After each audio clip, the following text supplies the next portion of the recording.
I read through my notes. I can do the synopsis if you'd like. Okay. So last week, we picked up with Henry and Call sadly trudging back to the keep after Call was yoinked from this world into a separate plane. Um, and Henry put all of Call's things in his bag of holding, but Ren took their necklaces and I think is wearing them. Um, hmm. So we then, um, Ren and Henry go and report to Zerka, and Zerka is very quiet and then very makes a very loud noise when we leave. We then go and pray to Lyra and spend all of our spell slots for that day, praying, asking what we should do. And Lyra tells Henry that the elf in the half a mug, or the elf who works with bronze, might be able to help. And Henry determines that's the elf that is in the half a mug. And to Ren, Lyra says the same thing, but then also reminds Ren of the skeleton person who came to Ren in a dream in the foothills of Mount Scylla that said that if Ren goes to the mountain, then that he would get his wish. So, last resort option there. We then go to uh, oh, sorry, okay. We then go and tell Barnabas, and Barnabas drops the bomb that he knows who Kenda was this whole time, because Kenda lost their memory about 20 years ago. And it turns out that Kenda is a Jinn and part Jinn. And they were very scary and hurt a lot of people. And then they lost their memory. And Barnabas doesn't know exactly how, but he hasn't told Kenda because he was nervous that they might remember and hurt other people. But now that Call is hurt and keeping Kenda's secret might make it more difficult to get Call back because if Kenda's a Jinn, then maybe they can grant the wish spell, which would help us know where Call is. Hmm. So Barnabas decides to tell Kenda, and Decides.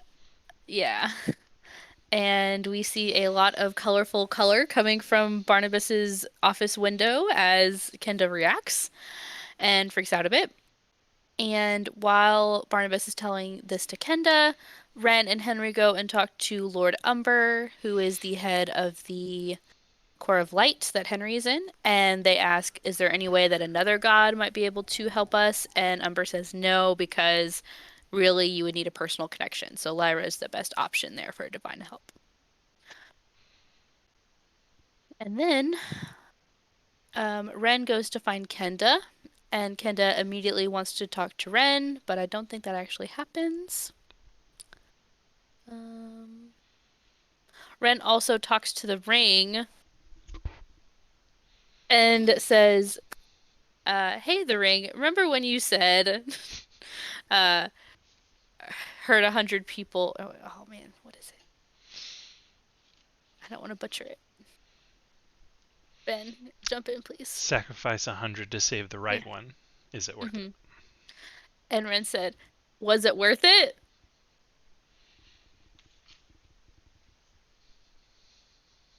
So, um, and then the ring says, I don't think it's for me to decide, but it doesn't feel like it. So that was ter like gut-wrenching. Henry goes out to a bar, gets hella drunk, gets hella laid, and then comes home, sobers up with magic, does a sending to Bennett. Um, and we cut with Kenda coming up to Ren after having found out about their past. Oh, no, sorry. The last thing that happens is we then cut to Call, who's in this interdimensional plane, this little pocket dimension, and there is a person with a skeletal hand. Wait, they're in a sphere. Wait, they say to Call and directly into Call's head, so they are finally awake, which who knows what that means. Um, just a heads up, I might start sending you some Discord messages, Bronwyn, to have some things happen that our other party members won't know about. And that might happen out of session as well. So, um, Ren, uh, you were being approached by Kenda, who, as a reminder, is entirely gray and, from the looks of it, is wearing real clothes that they did not conjure themselves. Um, and I believe you said that you went with them back to their rooms. Yes.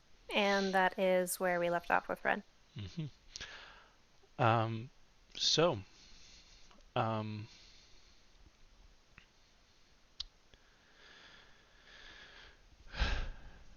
let me get my notes open. Um, upon arriving to their rooms, Kenda just kind of sits um, and is staring kind of blankly at the floor. Ren will take whatever his usual seat is, probably nearby, and just wait. He's not going to say anything. Um, after a little bit of silence, like you sit in silence for maybe a minute or two, and then they say, "Are you scared of me?"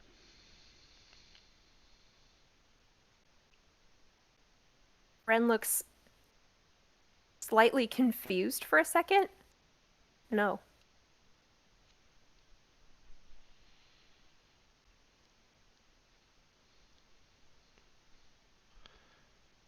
Why not?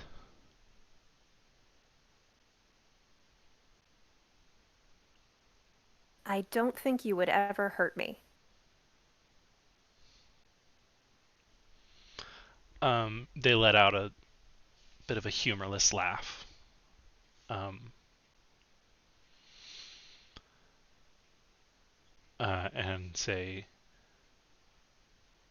"I once charged you in a hallway spitting flame."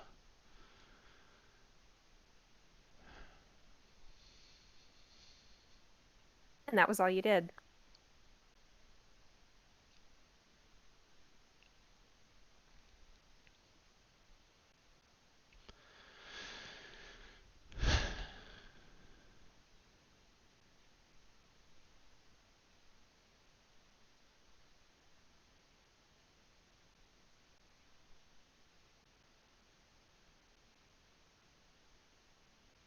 He's scared of me.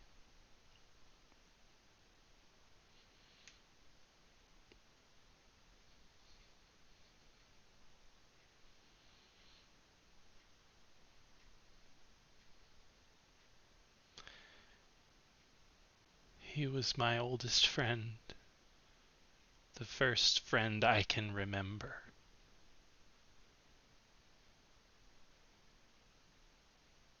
And he has been scared of me the whole time.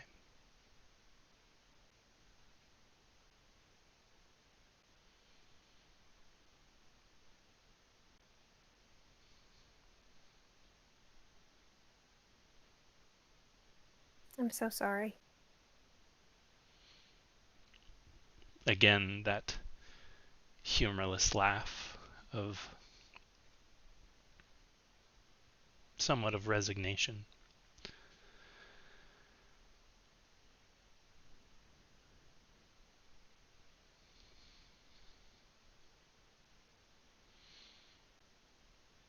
I will not justify that fear.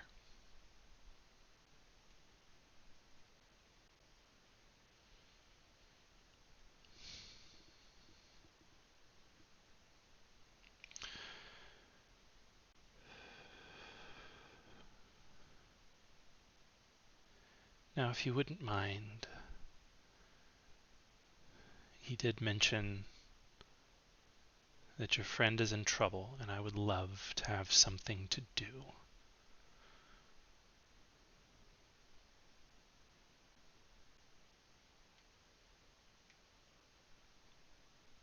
If there's anything you can do to help, I would very much appreciate it.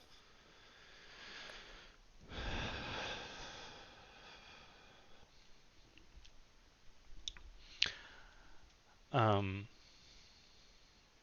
they raise a hand, and it's kind of directed at one of the shelves in the room, but nothing happens. And they sit for a second, and then roll their eyes, stand up, and walk over to the bookshelf that they were reaching for, and start kind of shuffling through the different scrolls and books that are sitting there. Um, and then finally grab something that's got it's a scroll, and it has like ornate handles on either side. It looks very fancy. The parchment is like really nice, and it looks like a very expensive scroll. But they bring it over to their desk, and they unroll it and start reading for a little while. Um, and kind of absent-mindedly, they say, I've studied Jinn before, and it never occurred to me. And then they just shiver a little bit and keep reading. Ren is going to stand close by, like partially as like a proximity, I'm here like proximity cat kind of comfort, but also like if he can snoop a little and read over Kenda's shoulder somehow, that's probably not a bad thing either. Okay. He's wanting to be involved somehow. He is very antsy. Um, they're not gonna like try and stop you from reading this scroll. However, one second. Uh, Make a Constitution saving throw. That's what I'm making. no saving throws. Um, can I just get a Is Ren within 10 feet of Henry? no? Can I just get a list? Oh, here we go.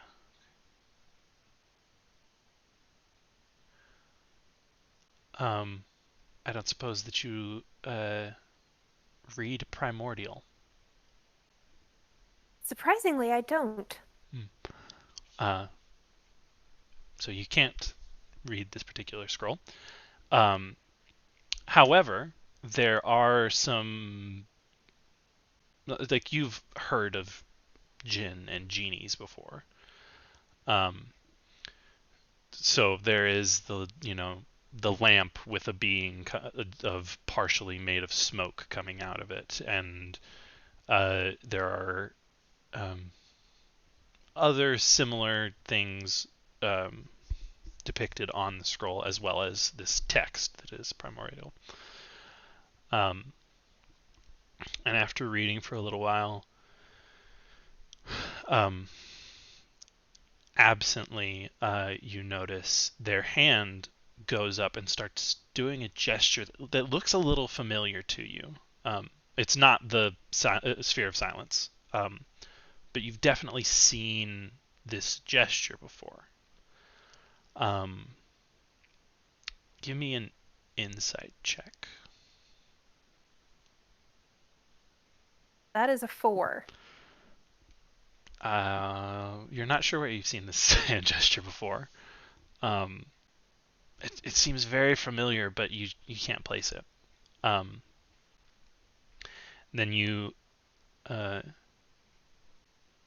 as Kenda is reading this scroll, um, they seem to take notice of the gesture that they're performing and make kind of a disgusted noise, and then not hard enough to like slam the table, but they roughly put their hand down onto the table, and uh, their knuckles go a little white as you can see that they're like pressing on the table a bit, a bit, a bit.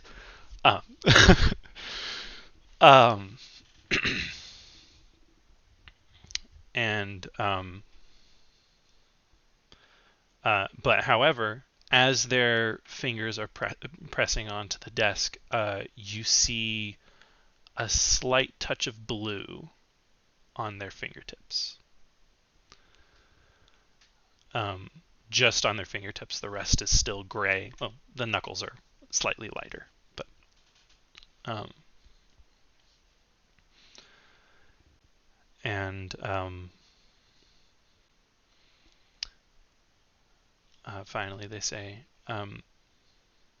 so the hallmark of Jin, or I suppose of me, is of course the wish spell, which is from what I understand, what you need.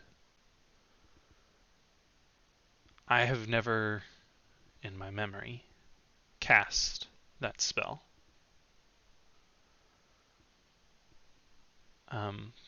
But I do know a few things, and this here tells me a bit more. Jin, or we, I suppose, um, don't seem to specifically have the power of that spell at their fingertips whenever they want. It seems to be associated with some kind of deal, which has multiple connotations that are not very clearly stated here. Now, I'm not going to be hiding in a lamp for you to find. But in 3 days, the dual moon will be starting. And in the past, as you well know, magic is amplified while both moons are visible. In the past, I have done some strange things during that time. I think that if I am your only hope, that will be the best time for me to try. Until then, I will research.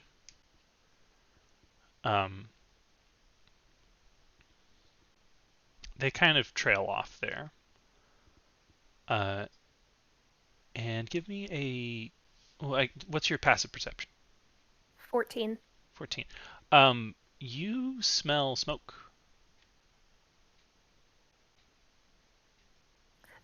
Ren might look around for anything that's on fire. Okay, give me a perception check. Oh, he's doing great today. That is a... Oh my god, 11. Well, you are standing next to the being whose clothes are on fire. Oh. So you kind of you notice that Kenda's makeshift clothing down the bottom hem of this kind of sackcloth clothing has caught fire and is burning, starting to burn up their body. Ren is going to politely say Kenda and kind of just like glance and indicate like, "Are you okay? You're on fire," kind of look. Um, they give you like a little bit of a confused look and then look down. Um, and they immediately start swatting at it. And then uh, at that time, you also notice that their hands up to the wrist are now blue. They start swatting at it, and when they do, it starts burning much faster until all of it's on fire and burns completely away.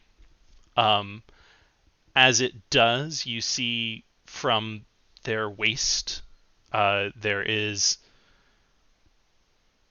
kind of a pinkish reddish color, mostly moving upward across their chest as they suddenly kind of flood with color. And they don't make a noise about the fire. They like swat at it a little bit, but didn't make any noise. And step away from you because fire. Um, and then after a moment, twist both wrists, and a more of a robe than a gown just appears on their body, covering them, um, trailing behind them dramatically into a position that would have had to have been staged. You couldn't just walk and get to it like that.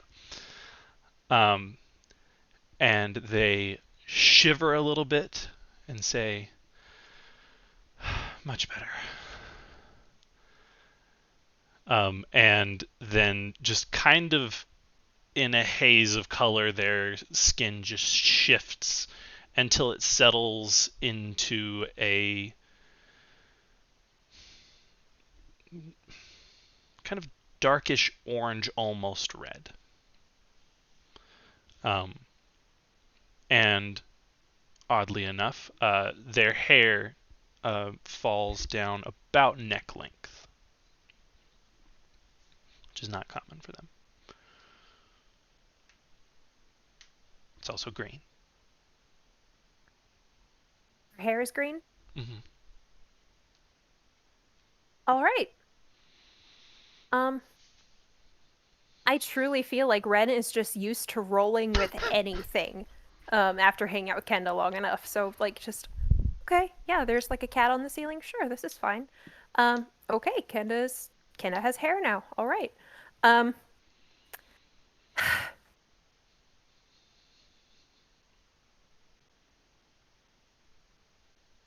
he's very happy that they're feeling better. How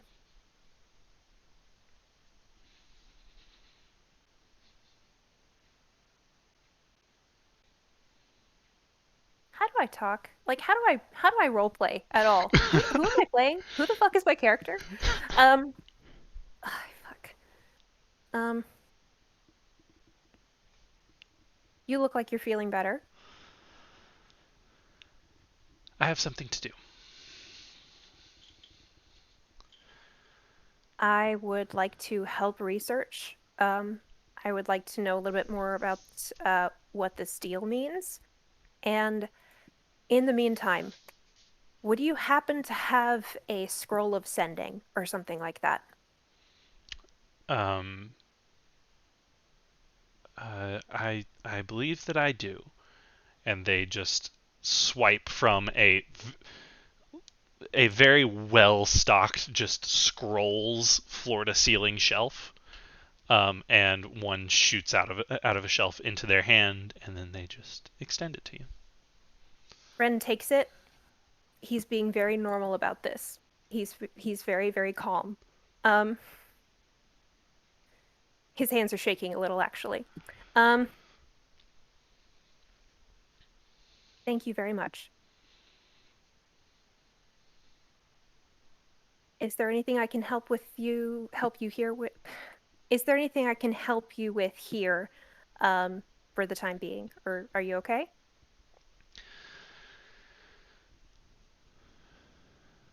I'm on the way to it. Okay. I'm proud of you. You're too kind to me, Ren.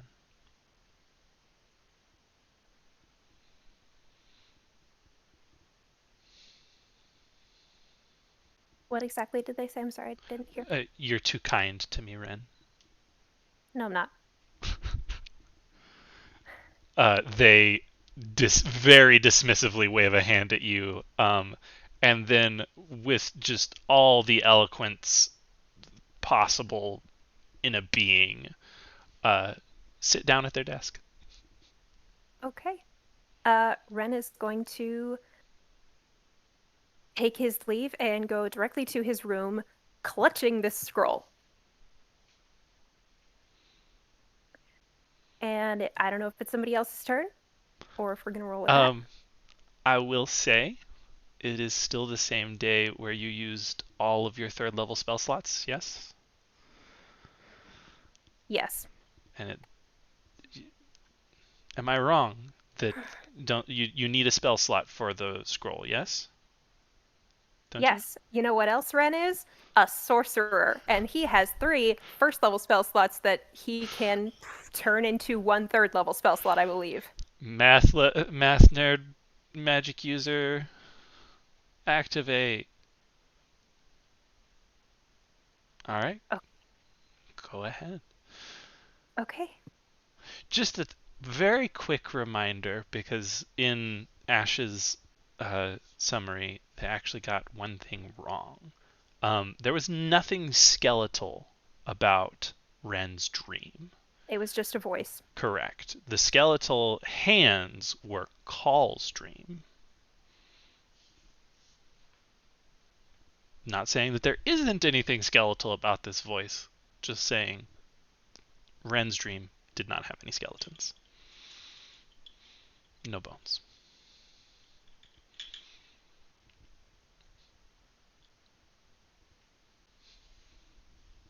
Go ahead. Do you have ascending prepared, or do you want to Ah. take some time to work it out? Oh, I wrote it last week. Um, Nice. Go ahead. Yeah. I okay. believe that we have Henry taken care of till the morning. So Alrighty. Um, whew. Okay, so as far as I understand this, sending sorcerers can't cast it off the generic sorcerer list, but it has a it can communicate across planes of existence. I think it has a 5% chance of failing yes, if it's across a plane. yes. So He's a d20, and if you roll a one, it fails. okay. Send that now or roll that now. Go ahead. That is a 15. Excellent. Okay. So Ren is going to try and communicate with Call right now. Um, he probably like scribbles this down over and over again until he gets one that he likes. And I'm gonna read it out loud and post it in the chat.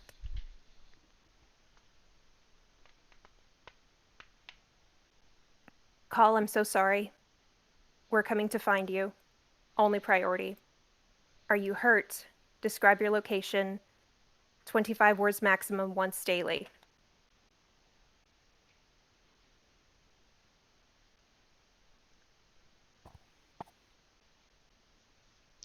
Okay.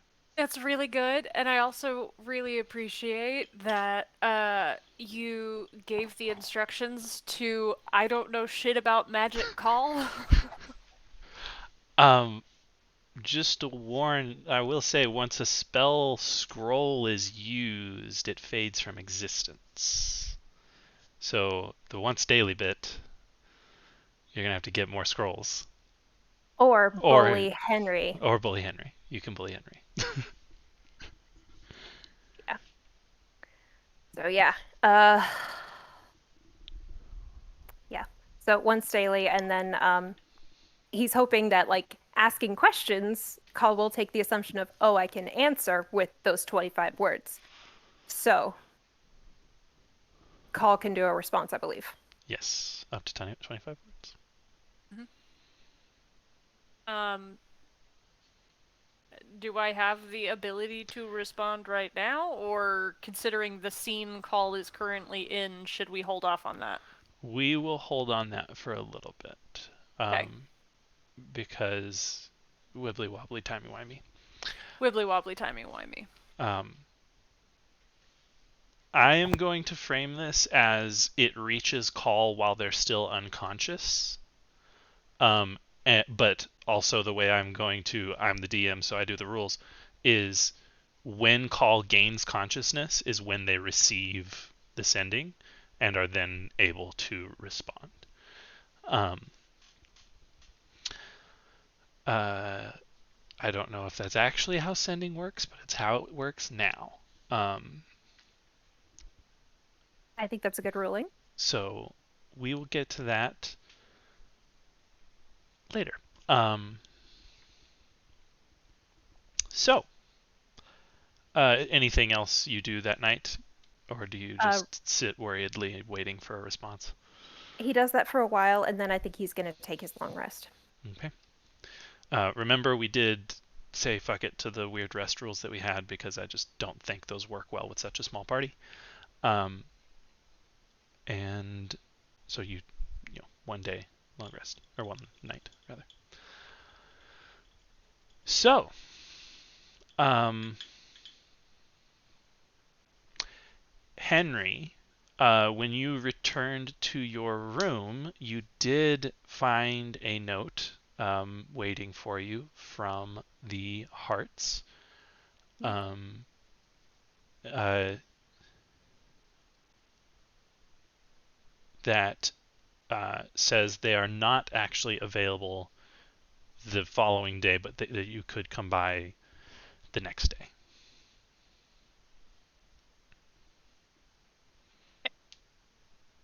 Thank you. All right. Henry does sending. Um, gets his response, and then goes to sleep.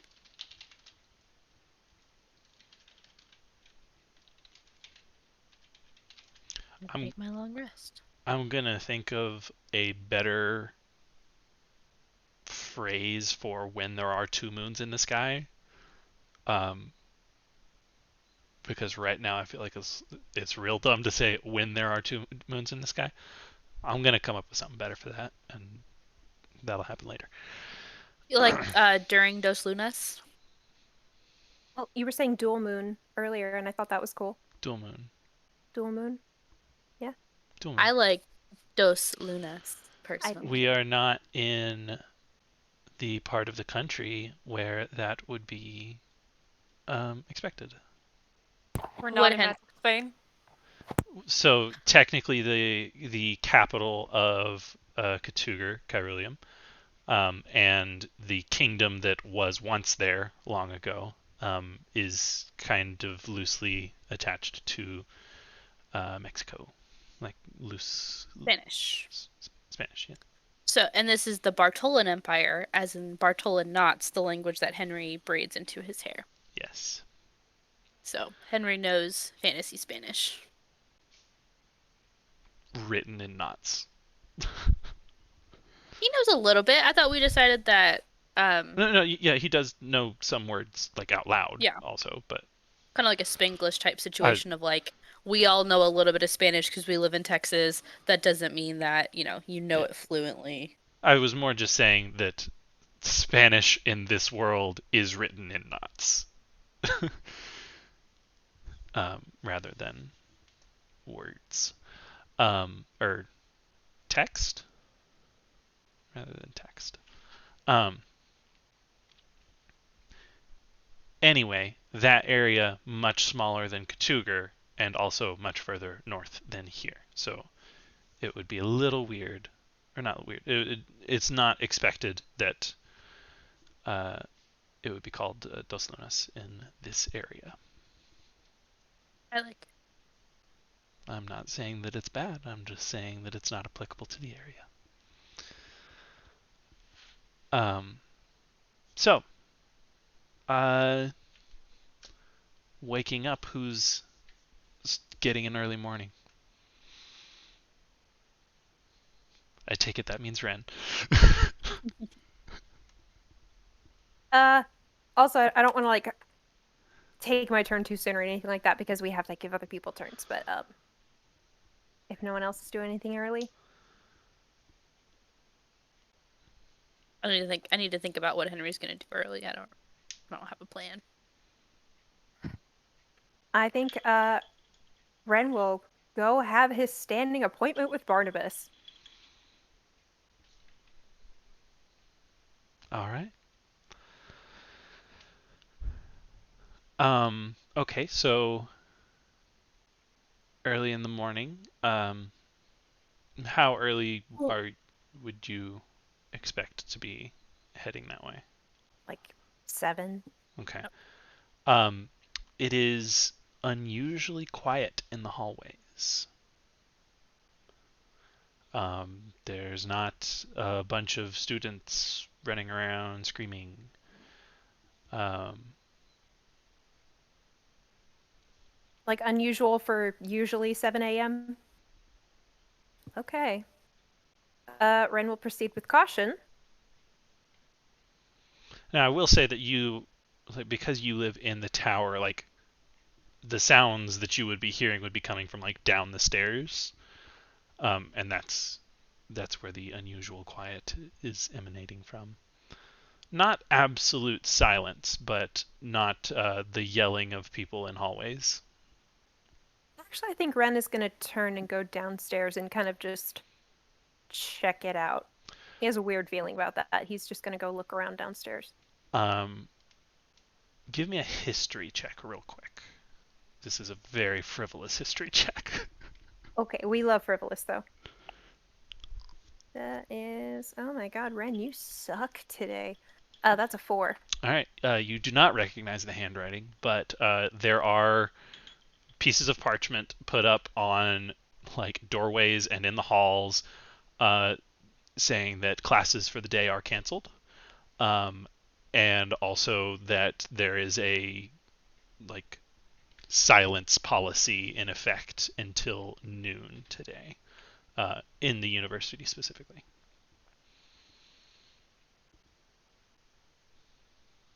Ren will silently leave and go to the courtyard, I guess. That's where all the cool kids go.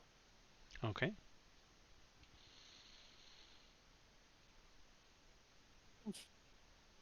Um, Henry wakes up early, um, probably around 8:30, and quickly gets ready and rushes to Barnabas's office and would probably see Ryan on the way. In the courtyard. Yep. Mm-hmm. All right. So the two of you meet up. Yes.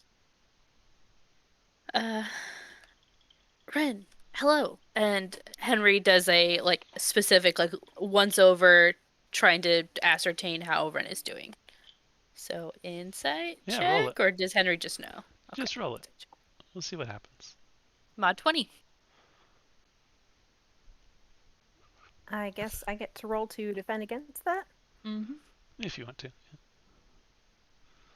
That is a, oh my god, 16 plus 7 is a 23. Okay, so what Ren's does fine. Henry see? Ren's fine. Ren's fine. He's being very normal.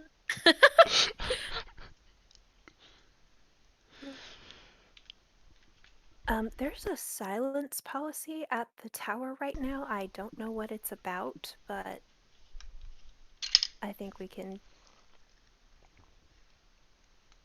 do whatever we need to do elsewhere until noon. Okay. I do have something important to tell Master Barnabas, but I think it can wait until whatever. It's probably not as important. Um, I reached out to Bennett last night with sending, and he also has connections with the High Mage that Master Barnabas was speaking about, and I don't want Master Barnabas to have to go against what he's been working for all these years when we can hopefully get what we need through Bennett, his connections. There's also a chance that High Power Kenda might be able to help us. Um, Also, Henry, In theory, sending can reach across planes. Last night, I used a scroll to try and send a message to call. I've not received an answer yet, but I think we should leave that as an option. If you could,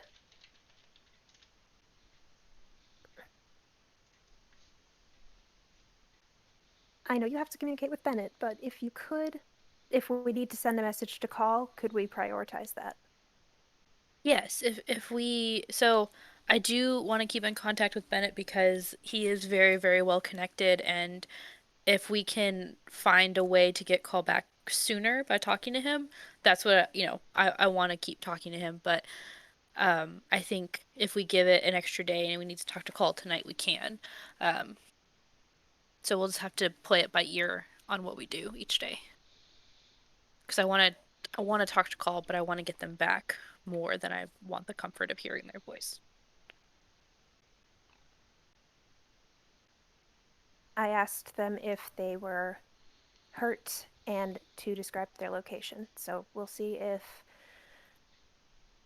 I don't know if we'll get an answer. I don't know if it crossed over. But I think it's something we should keep trying if we can find the resources to do so. Um,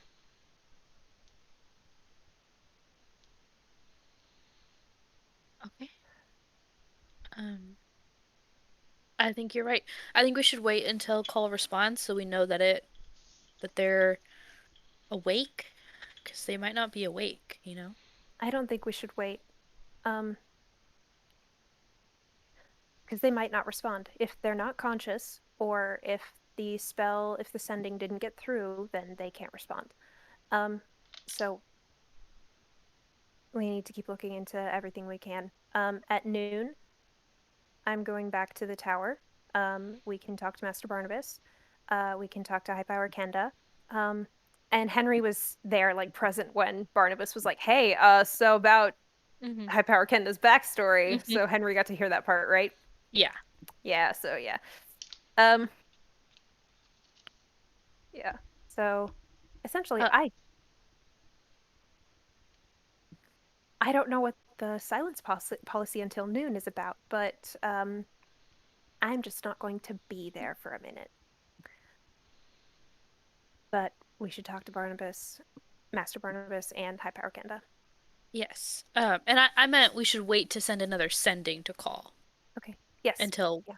until they respond. Not we should wait for anything else. I think we should pursue every lead we can.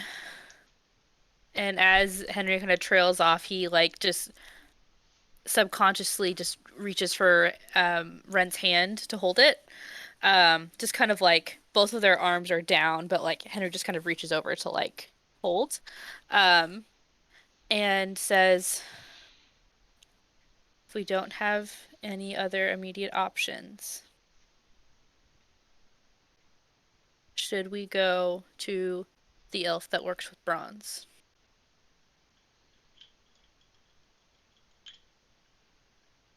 or should we wait?" I am not convinced that that wouldn't cause more problems. I do not think that Miss Erin would feel repentant enough to actually help us with any of this, or any of her allies, and I do not trust them. And if they want to play their little trust game with us, I don't think that's an option for us. Um, if you have any indication that we should go talk to them, uh, I'm just not convinced that it would be worth it compared to the danger. Well, we spent a lot of time and energy trying to reach out to Lyra, and that's what she told us to do. I,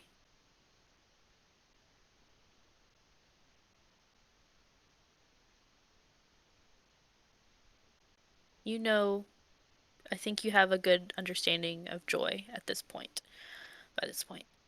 And I don't think that she would suggest something that could cause us harm or not that she would not that it wouldn't cause harm, but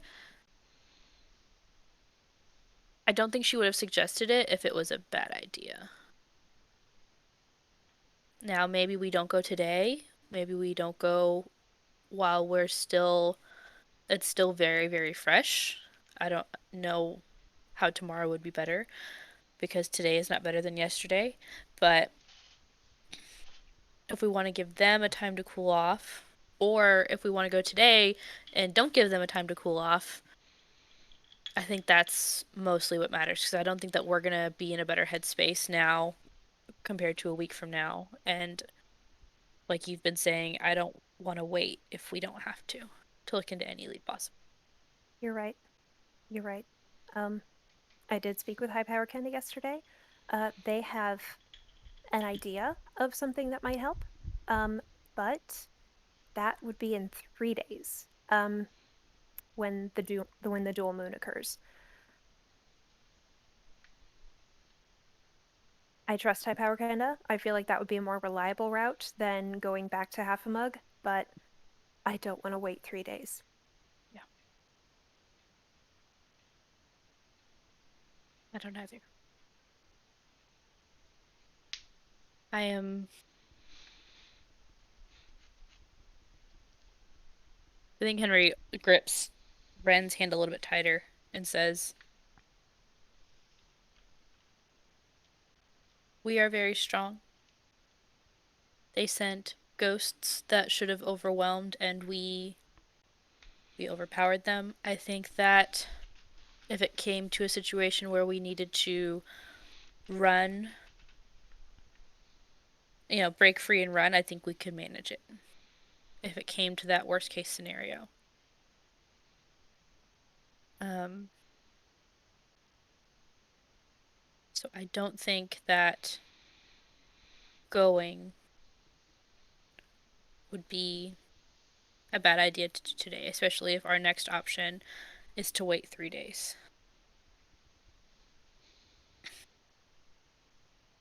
You're right. Okay.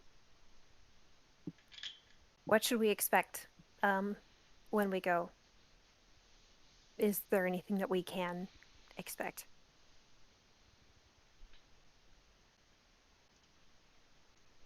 Henry does thinking face and Thinking face with tongue. thinking face with tongue. Um, and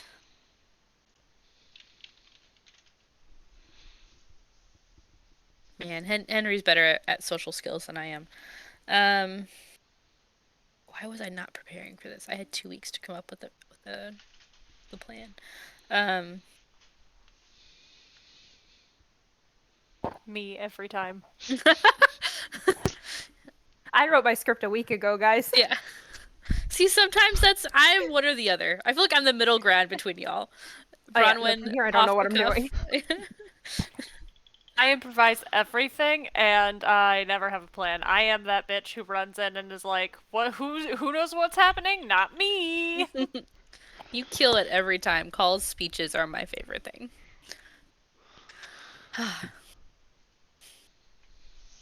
um, We don't even know if this person works with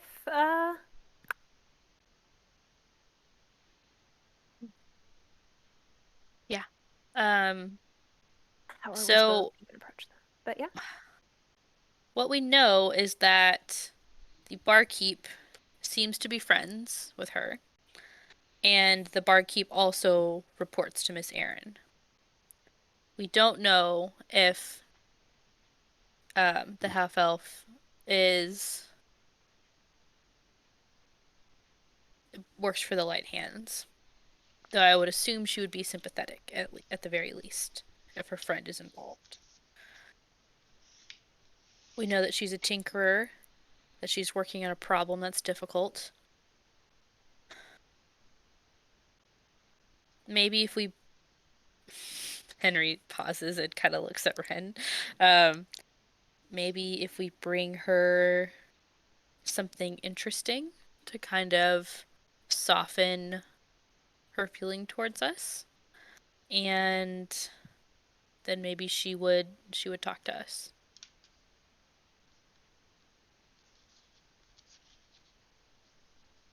I don't think we have time to become friends with her, and I also don't think it would be very helpful for us to just go up to her and ask, "Hey, what do you know about interplanar travel?" Um, you have a much better idea than I do about what brings joy to people.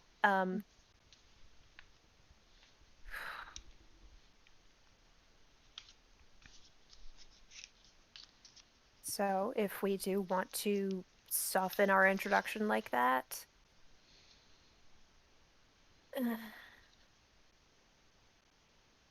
what do we bring her? Maybe Orin would have an idea. I'm not bringing him with us. That would never happen. But he might have an idea of what might bring a tinkerer joy.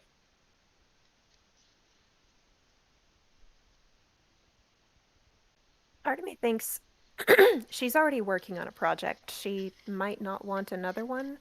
Um, and then I feel like that would also be kind of an obvious sign of, hey, we're here to butter you up so we can talk to Mhm. you. Um, it's a good idea. You're having good ideas, Henry. I'm sorry, I'm being an asshole. No, you're fine.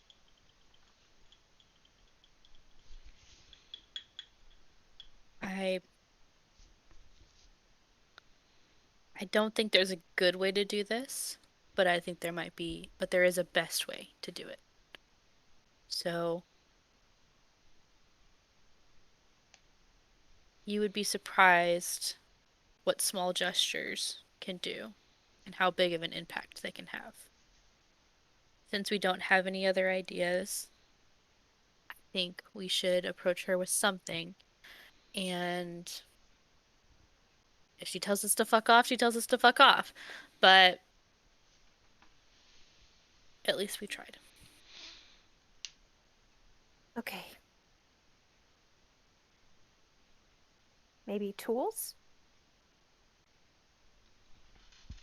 Maybe Like, that's a good idea. I'm looking at Henry's bag of joy. One second.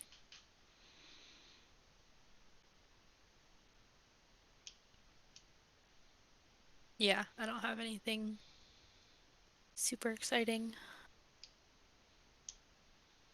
Um, oh, Henry does have a massager tool in his bag, which, and he also has some good smelling kind of oils. So maybe to ease any hand pain she would have from doing stuff all day.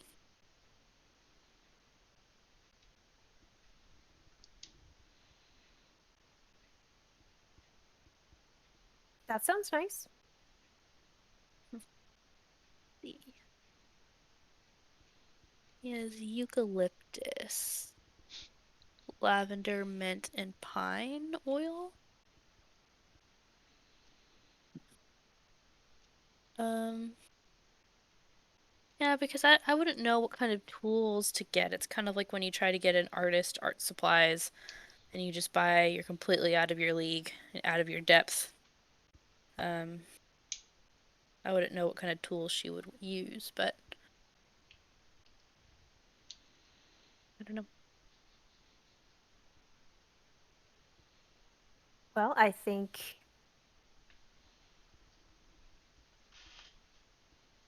what you have is nice. It's a general kind of gift that anyone could like. I feel like that's a good bet. Okay. Um, all right. We're doing this thing now? Let's let's go. All right. Um, cool. I think as they're kind of like they're still in the courtyard, and as they're walking out, Henry says, "What would you think if I asked the hearts for help?" If they can help, Mm-hmm. wonderful. Okay. I'm going over there tomorrow morning, so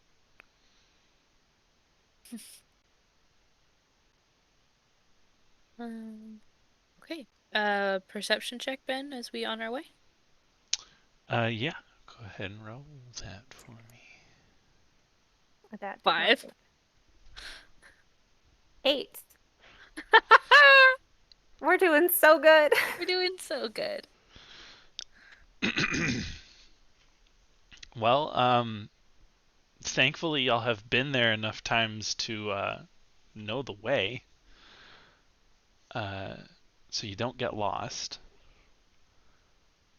Um, but you don't notice anything. Don't see any tails.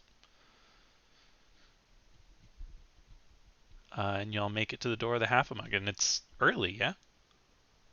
Yeah, it's probably like 9:30. I believe this is y'all's first time being here before noon. Mm. Um, so there's You know no what I one there. No, I'm also kidding.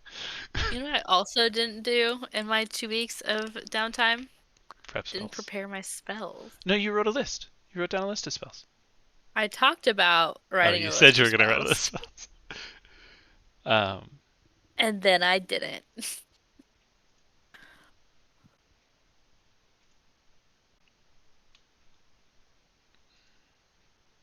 okay.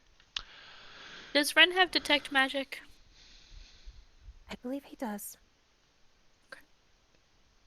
Yes. Okay, great. Well, y'all approach the door of the half a mug. Um, it is closed, but also a tavern.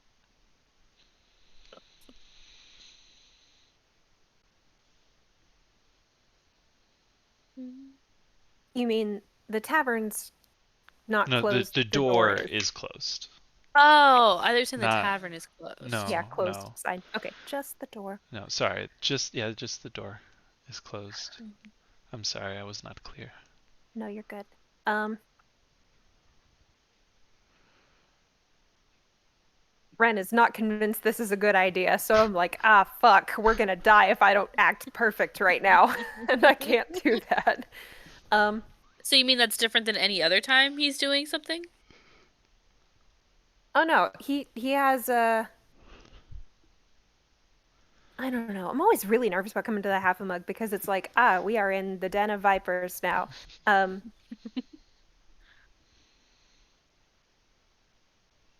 okay. Um, I've does it sound prepared like there's spells. anyone inside? Hmm. It, you don't hear music coming from inside, and it's you can't hear anything inside.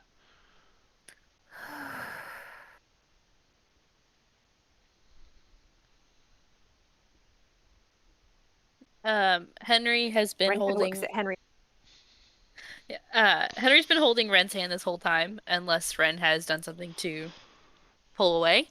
Um, and Henry squeezes Ren's hand and kind of whispers,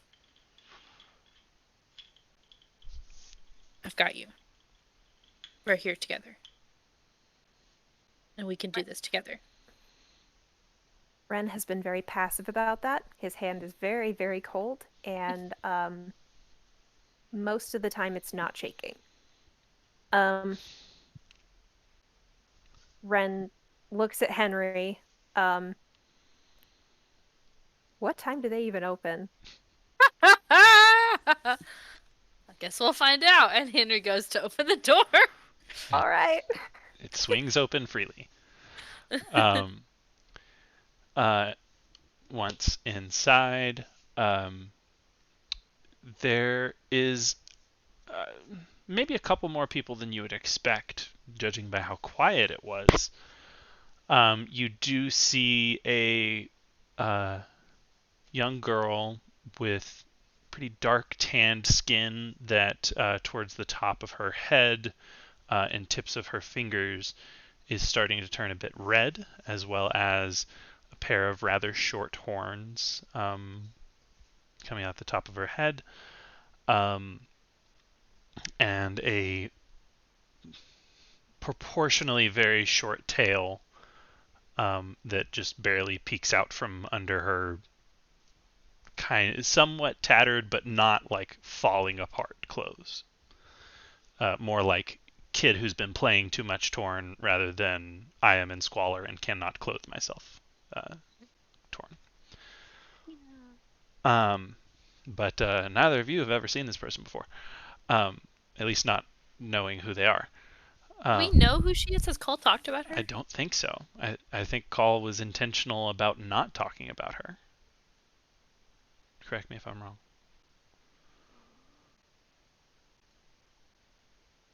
I don't remember. I don't think Call ever talked about her because Call seemed to be trying to gain a good rapport, um, and not rat out the child. Um,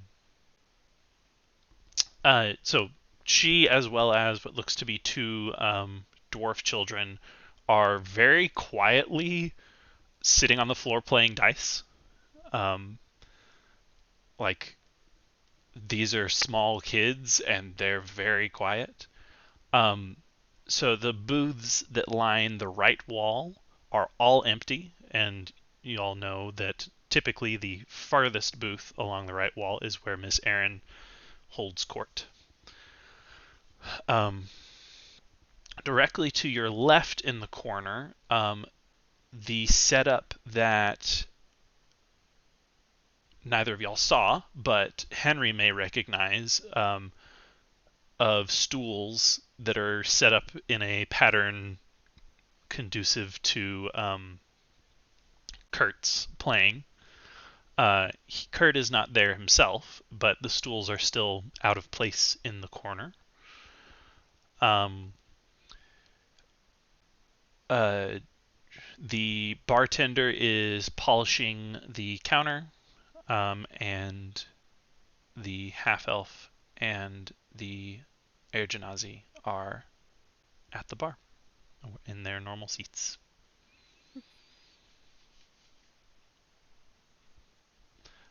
As you enter, the three kids immediately turn to look at you, and the bartender looks up as well, with like a proprietary greeting smile on his face. Um, Real quick, let's see if your boy.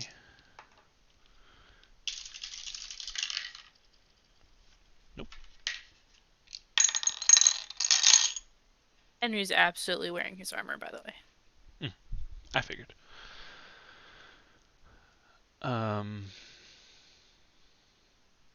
Yeah. The half elf and the Air Genasi turns to see y'all. The half elf is very involved in a dodecahedron type shape. That they're once again, it is levitating slightly in front of them as they slowly manipulate small copper colored pieces. Um, Copper or bronze? The one that I said before. Bronze. Bronze. I did say bronze. This color. Oh yeah, that's bronze. I think as Henry opened the door, he also let go of Ren's hand. And I think Ren noticed that Henry kind of shifted out of emotional support friend and kind of, stands up tall and just, and walks with purpose. And just there is a shift in his demeanor of like, I am being serious and this means business kind of posture. Ren feels good about that. Ren is going to take social cues from Henry because Ren doesn't have social skills.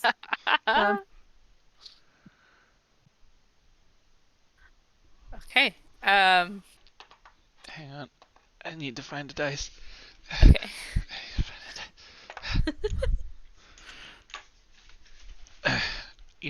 Rather than pairing my dice by color, I could pair them by proximity of where the characters are.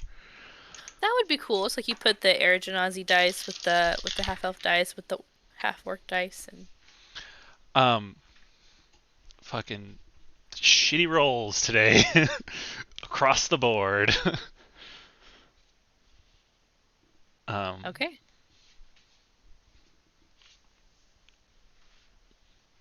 We can't do Okay. shit without call. No, we can't. Um um, noticing because someone fucking could. Noticing your demeanor of this means business, the bartender keeps the proprietary smile, but also looks a little. There's a little concern in his brow, and he kind of moves a hand on the table toward the two sitting at the bar, and the air genasi fully turns around and is now sitting in the bar stool with their back against the bar, facing you. and there's no one else in the bar except for the children, right? Correct. Okay. You also don't I see think the gnomish woman who works here. um Henry I think stops when he sees that and gives the bartender like a nod of like a respectful nod, like almost deference. Um and he says, "Good morning." Deep voice. The voice. Um um, he raises the hand that's holding his rag and kind of waves it a little bit, and he says, "Can I get you anything?" I was hoping I could talk to your friend. And kind of he looks at the half elf. Uh, the half elf makes no reaction at all, still fiddling with floating things. But the half elf kind of cocks an eyebrow and crosses their legs. The Um, genasi? Erigenes? yeah, Air Genasi. I said the half elf didn't, but the half elf did.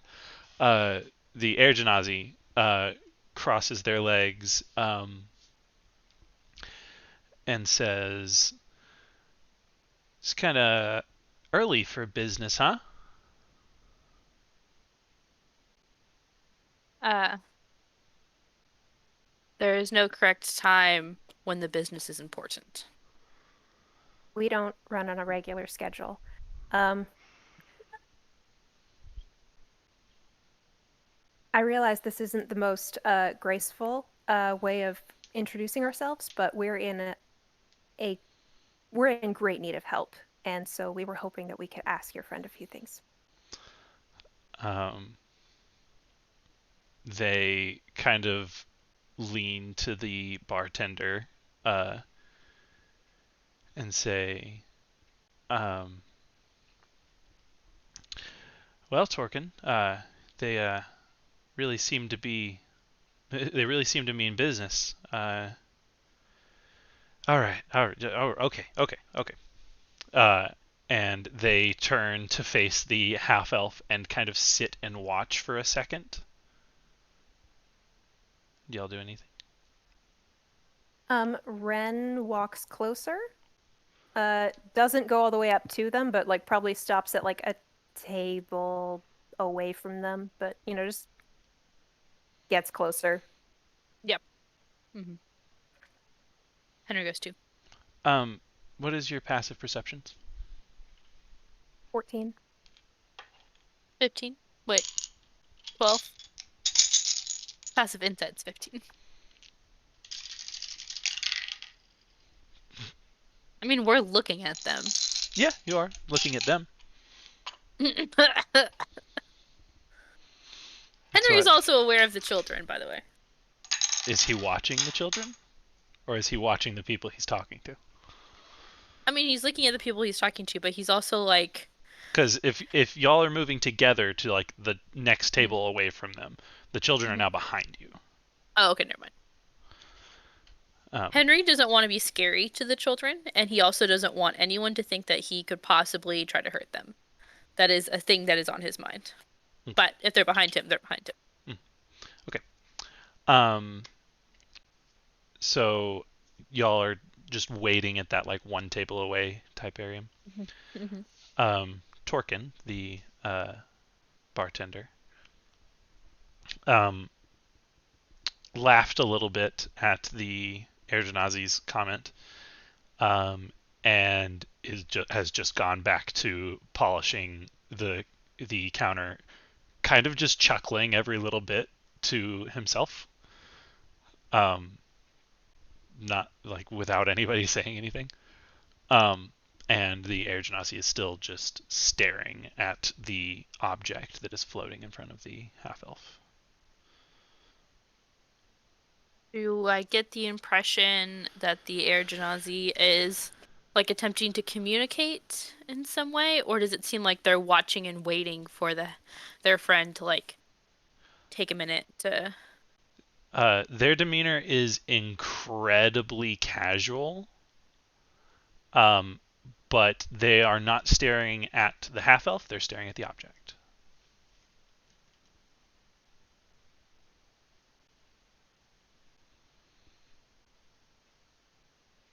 Uh, Friend's just gonna ask, "What is that?"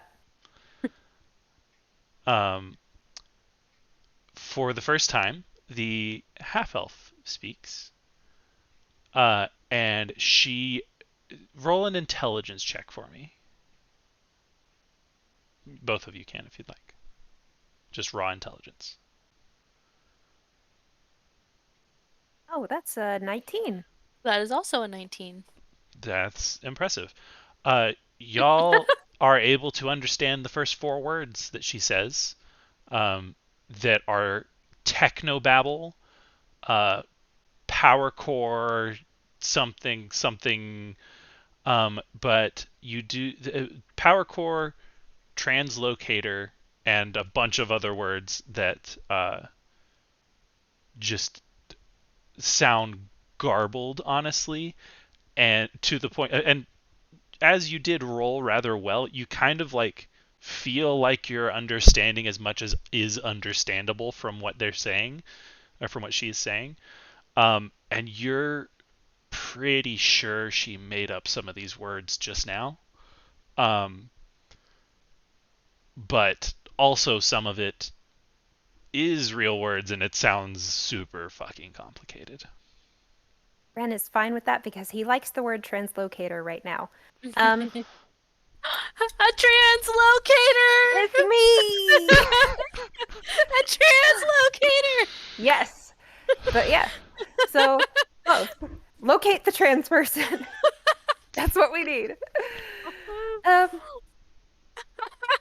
that is literally what we need right now. So, Ben, Ben, I've been making stupid jokes to him all day long. I think he reached his limit after the first one this morning at like 7:45, so There's sorry. also one sitting next to her. Huh? The air genasi is also non-binary. yes. Why Okay. would she need to locate someone right next to her? I'm just saying the compass would point wrong. Um, Or it could be that could be her calibration, and that's why the air genasi is always sitting next to her to make sure it's always pointing sure. Let's get at them. back to the game now. I am great. That's not a It is point that we are great. arguing. Um, Technobabble, and then immediately just falls silent, still working on this object.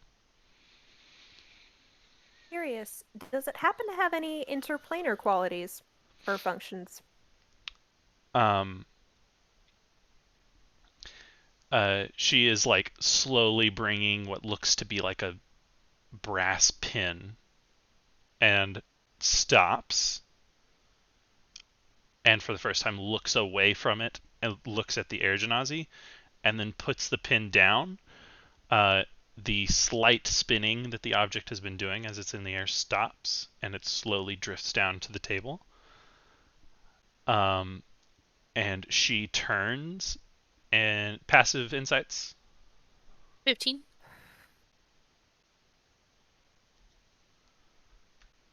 11. Um, Henry's able to tell. She looks suspicious as fuck. Um, and says, "How did you know that?"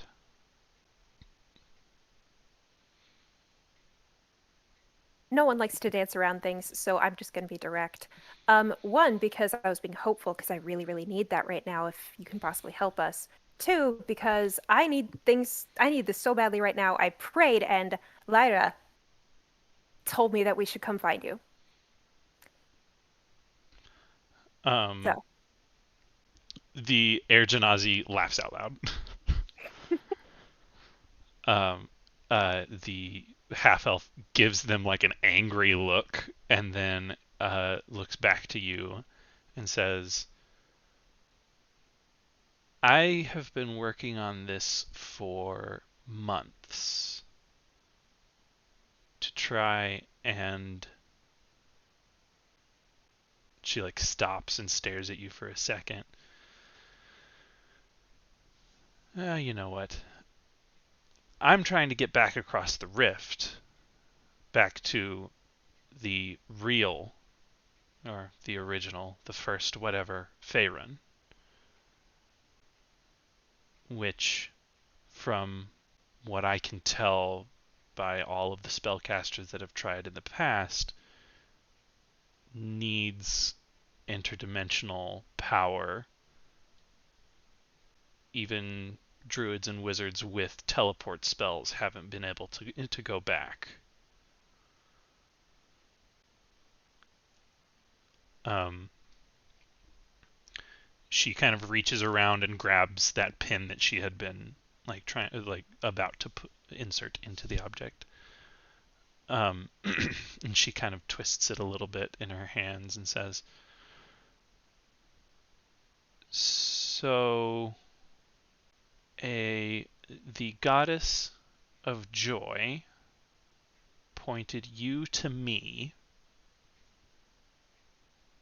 because you need to travel across the plains." or to have somebody else travel. Um,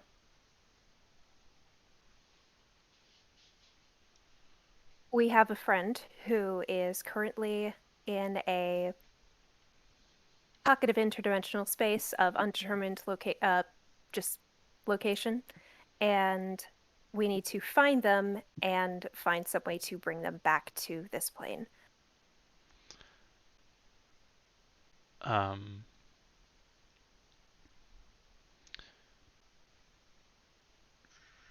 Give me an insight check. Both of us? Sure.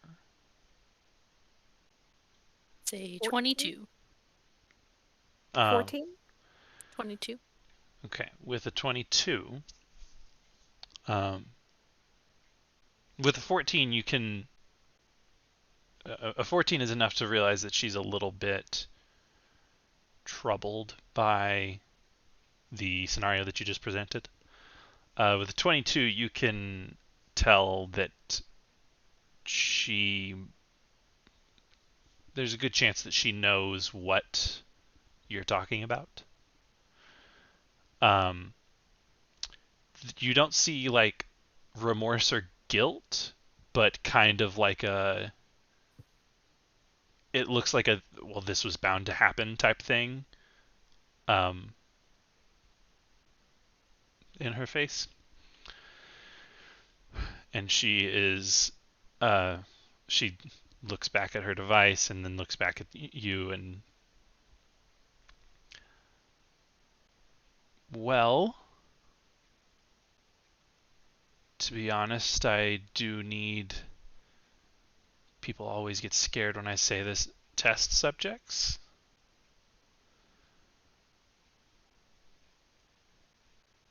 But honestly, it's not that. It's not as scary as it sounds. If it fails, most likely you just won't go anywhere.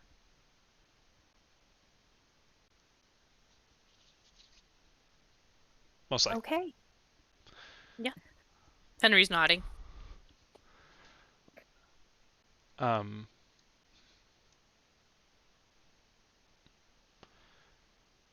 there is potential for a return journey, but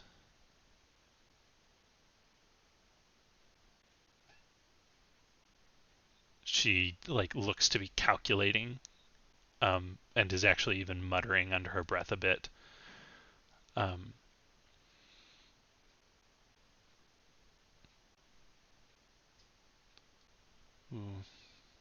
the dual moon could make it easier, but I could run a test before then. She looks back at the object on the counter and says, "This model has been showing promise." She just kind of trails back and turns back to the object. It levitates again, and once again returns to trying to put that pin into the object.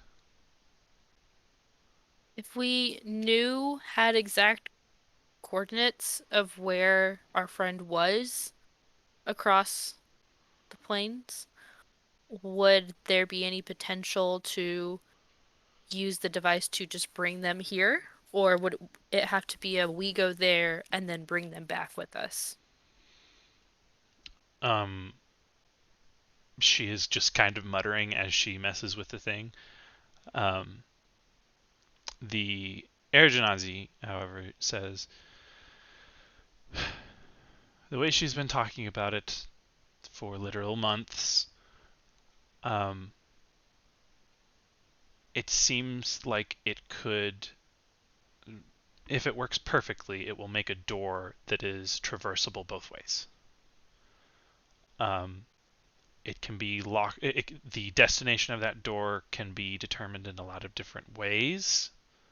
Kind of looking for like a back me up, but the half elf is just fully engrossed in the object again.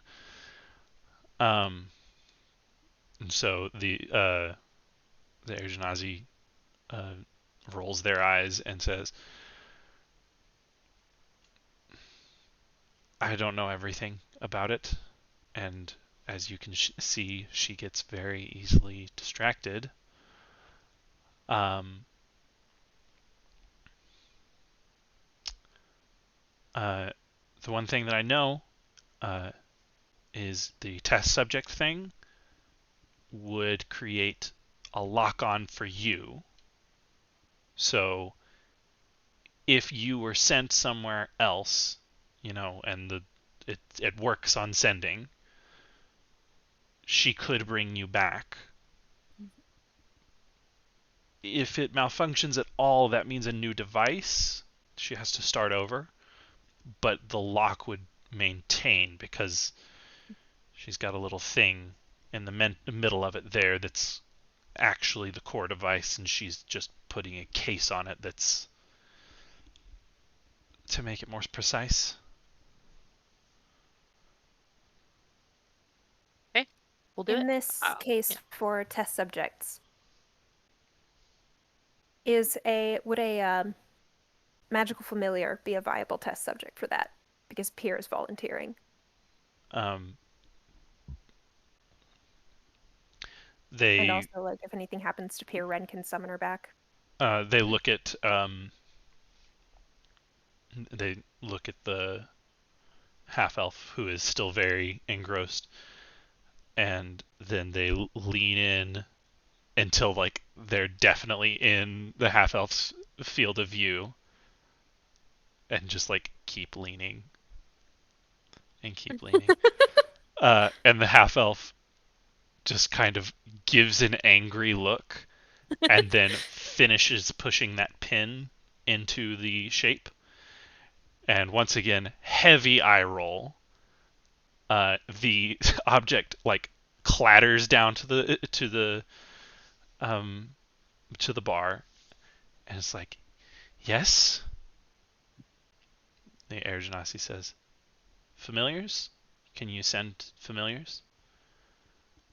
Uh, Familiars are extra planar already. Um, it would be very weird. Um, That's fair.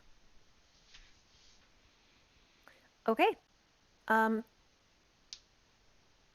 you have a test subject. I volunteer. uh, Volunteer as well. Yeah. they both like look over at you. Um, the bartender has like walked into the back room and comes back with a couple of plates of eggs just kind of piled on their arms. They set some out for like just at the bar where there's no one, and set the other two in front of the half elf and the air genasi. Um, and the half elf looks back, and there's still some of these pins and like key-like shapes of bronze on the bar there. And she says, "I have to finish, or else you could end up anywhere. I could still potentially get you back, even with a failure of that kind, but I would rather finish.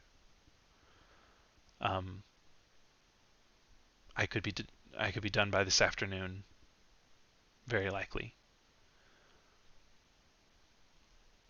I assume you're in a hurry."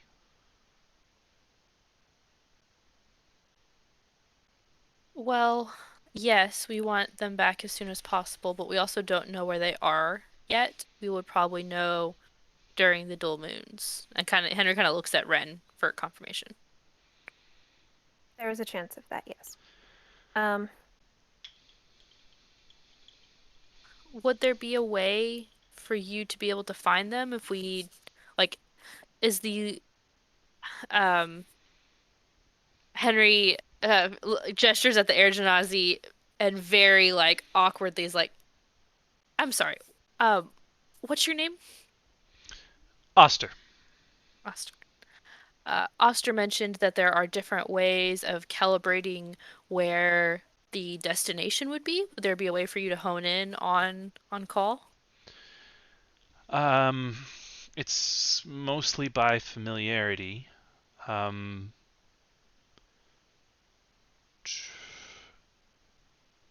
I don't suppose.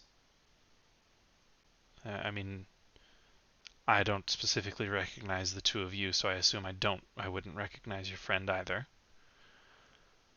Um, if you have some objects of theirs, that would improve likelihood. A good description image of them. Ren gives Henry just a glance.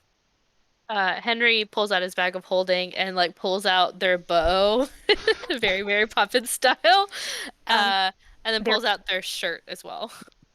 or their earring. Like that seems Mhm. like a very like call specific thing. Yeah, Um, their yeah, their sword earring. yeah. Yeah. So she takes them and Stabby stab. kind of looks them over a little bit and says, "I don't suppose you have an image or a way of making an image of them?" There a spell for that? Would a description help? Uh, it, it would help. Can do you, either of you cast spells? Both of us, yes. Uh, Minor illusion, Yes. or disguise self even.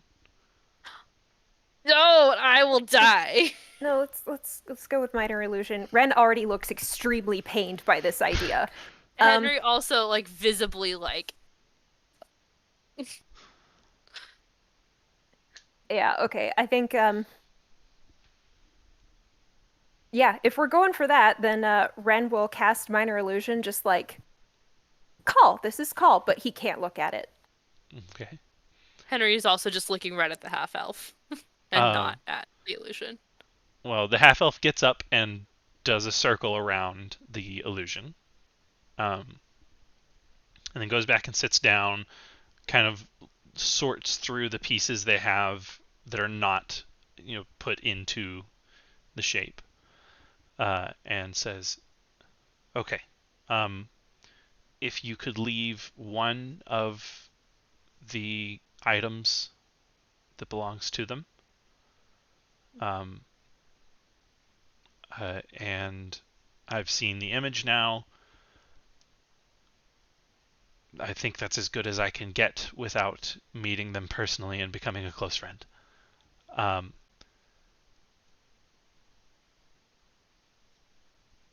I could be ready by this afternoon. I will. This afternoon would be fantastic, but Yes. it's no good for any of us if it's rushed. So, however long it takes for you to get this Well, the good news is, as I said, as Oh, oh, right as you can to where you're confident. oh, sorry, you cut out a bit. Hmm. Jenny, you cut out. What did you say? Oh, Ren was just telling her this afternoon would be great, but don't rush. It wouldn't help any of us if it's not working at its best, essentially, is what he's saying. Well, as I said, if it fails, I can still try again. Um, and especially if I am sending one of you to them, and then I can try to bring you back. If I do send you anywhere, even if I send you to the wrong location, on a next attempt, I can bring you back, and that will be it'll be a much higher chance of success for the return, even if the original attempt was failed. Okay. So I would propose trying this afternoon, and if it doesn't work, and I don't know if it will, it has not worked flawlessly yet, hence why I'm still working. Um, then I can try again upon the dual moons, or Yeah. okay, I will get back to work. And she just turns around and starts. Uh, Henry wants to ask her name, so I think as she kind of is trailing off and he can see that she is losing focus on this conversation, he steps up. He's like, thank you, friend. What is your name? She doesn't hear you, but the Air Genasi steps in and says, "It's Jenna." Thank you, Oster. I am Henry Silverhammer, and this is Ren. And Henry immediately realizes he doesn't know Ren's last name and feels weird about it. Ren is fine with that. Right. Uh, Um. Okay. uh, Okay. Uh, we'll see you again this afternoon. Uh, Oster nods and kind of reaches into a pocket and just pulls out a little bag of dice. um, I think. Ren. Oh, go ahead. No, no, Henry, go. I think Henry kind of nods, is like, okay, this is concluded, and he goes up to the barkeep. Is he still? Yeah, he's there. I mean, there's two plates of eggs out for. Yeah. One would assume you two. Oh, for us as well? Yeah, he brought out four. Oh, I just heard. I don't know. I don't know. Thought it was for the kids. Yeah, No, he set them at the bar. That was that's nice of him. that's very nice of him. Well, I think Henry kind of looks at the plates and looks at Ren and is like, "Yeah." Okay. So they sit down, and Henry kind of looks at the barkeep to like say something. Um, He looks up at you. yeah. He's just been Yeah. polishing the bar. Yeah. uh, and he goes, "Sir, I don't know if you remember, but a couple weeks ago, um, when we came in here the first time, I spoke to you in Orcish, and it seemed to make you very uncomfortable, and I am very sorry if I caused any feelings of discomfort. I am from Faradane, and I have a lot of Orcish friends that I haven't seen in a very long time, and it wasn't appropriate for me to say here, and I just wanted to say I'm sorry for any discomfort you might have felt. Um, he like furrows his brow and looks at you for a second, and then goes, "Oh yeah, you can't. I. You seem nice enough now.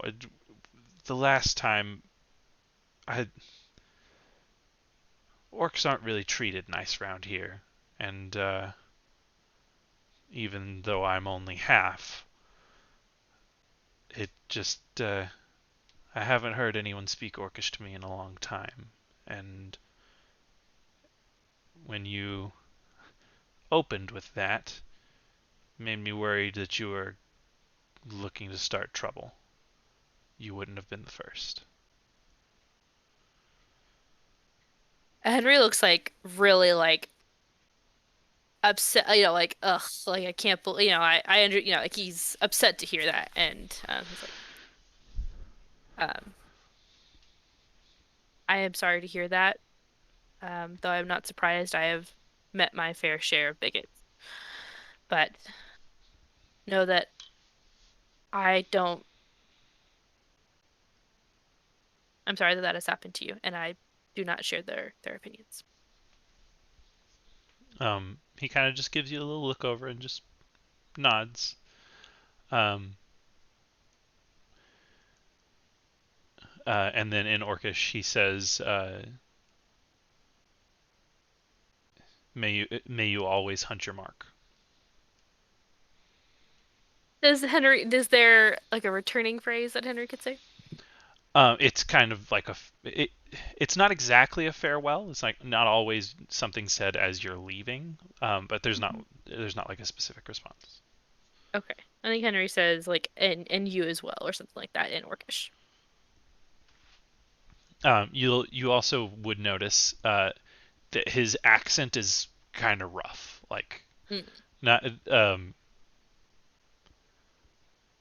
as far as you know, like his accent is bad, as in mm, like mm, you gather that he may have learned Orcish later in life.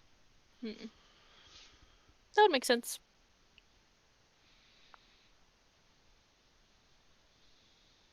Well, I think Henry eats his eggs.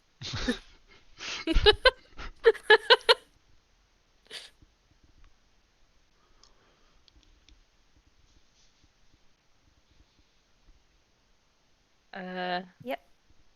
cool. I guess we peace out after that. All right. Unless, do we want to strike up a conversation with Oster? Um, Pretty much, Ren is just waiting for it to be noon. Mm-hmm. Um,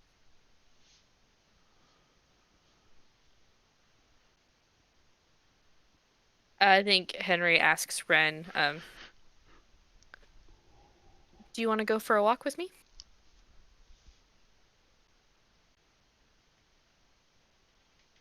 Sure. Henry tries to pay for the eggs. I don't know if Um,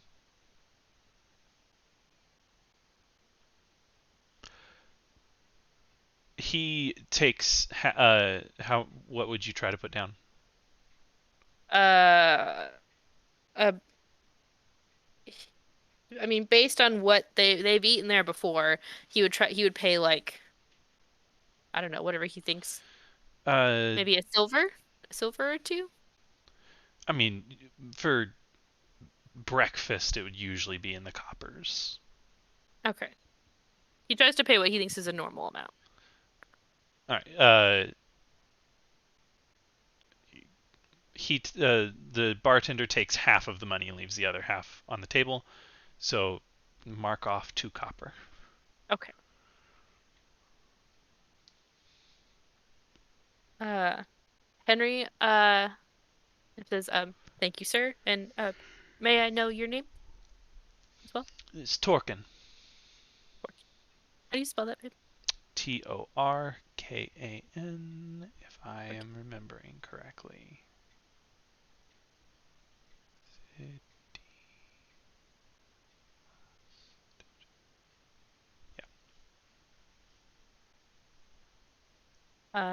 Henry introduces himself to Torkin and says, pleased to make your acquaintance. And then, says farewell in Orcish. He And, just raises a hand in farewell. Yeah, I think Ren leaves 2 copper on the counter and then he goes. Uh, as you're leaving, you do notice that only the 2 dwarvish boys are playing dice still. mm,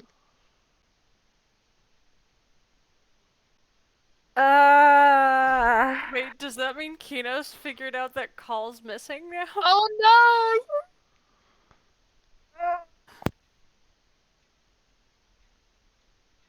My baby girl?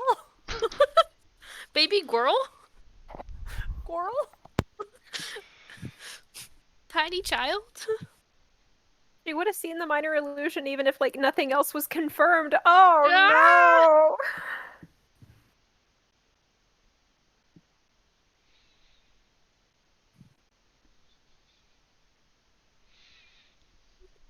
We're Well, going for a walk. going for a walk. And Henry says, um, I think I should go first because I have the sending stone and there is nothing else that, well, you have more leads than I do to get called back if this doesn't work out. So I think I should be the first test subject.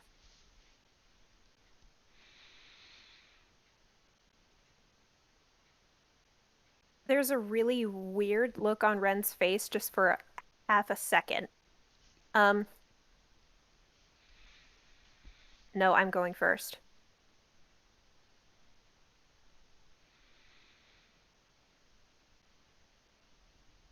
Henry waits for additional words. That's it. Just very solid. I'm going first. So where are we going? Henry stops and says, why?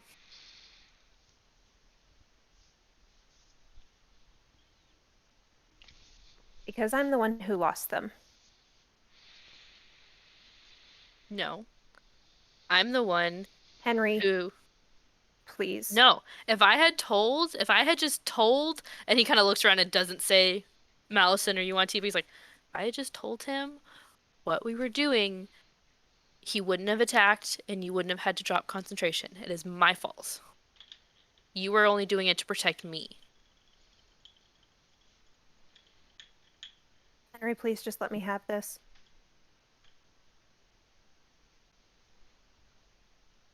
Henry kind of like purses his lips, but nods. I will do it. I will let you because you need it. But know that you do not carry this burden alone.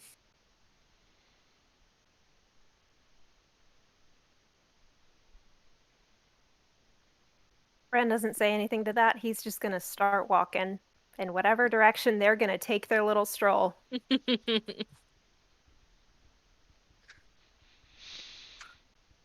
uh,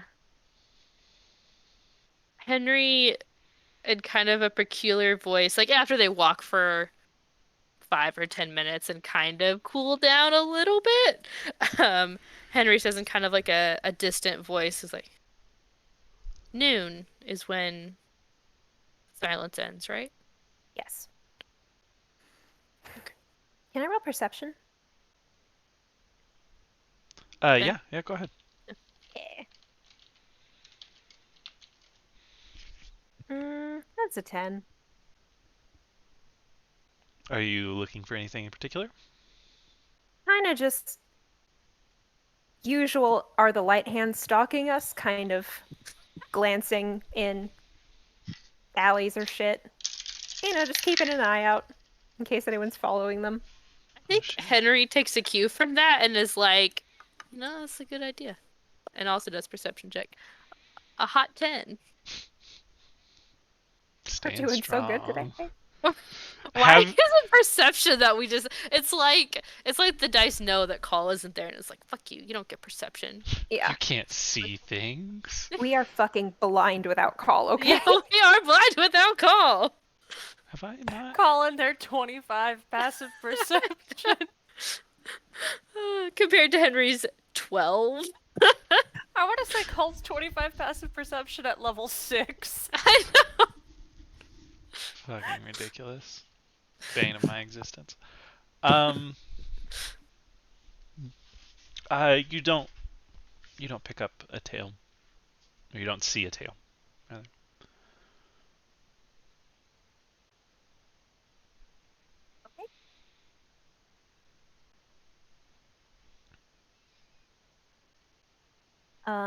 What time is it now?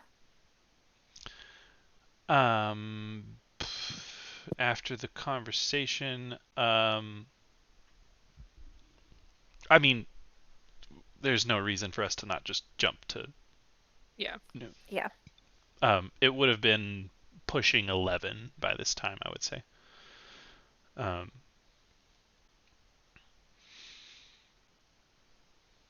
but yeah, we can go ahead and jump to noontime, and y'all are headed to Barnabas' office directly. What? Barnabas isn't usually there in the middle of the day, is he?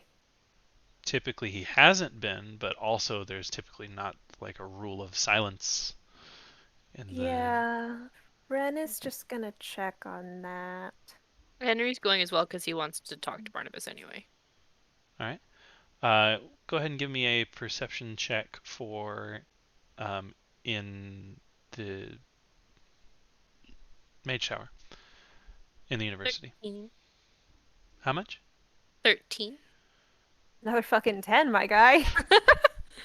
Um, I mean that's enough that that is high enough that it's still rather quiet, even though like it is the time that these pieces of parchment have, uh, given. Um, you see a couple of students like peeking out of their rooms, like very cautiously. And you're struck with a memory of this whole fucking place was shaking yesterday. Um, like they're peeking out and like they see y'all, and typically like as you approach them peeking out, they like go back in and close the door. Um, and as you also on the parchment that was around is the classes were canceled for the day, so it seems like most of the students are just hiding. Ren has a really surreal moment where he realizes he wasn't scared that entire time, and everyone else is terrified. Um, okay.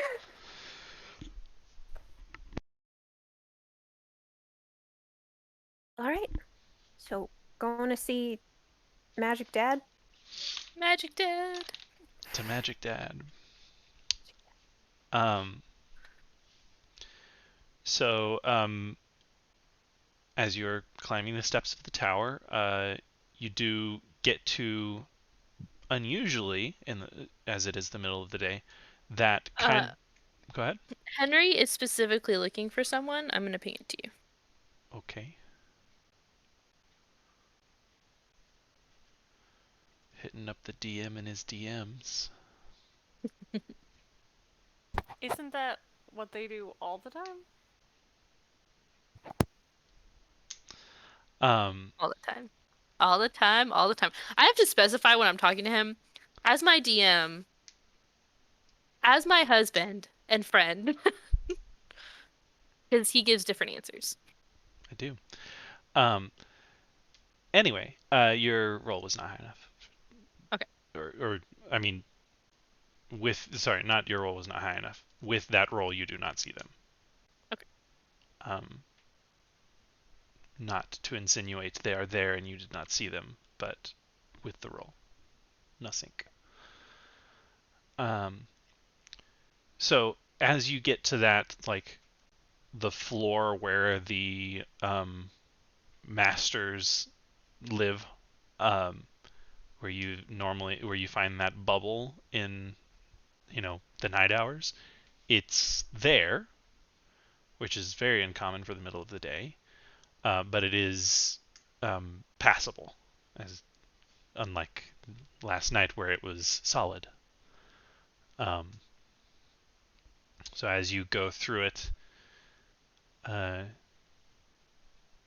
you again get the weird feeling of like magic-y tingles.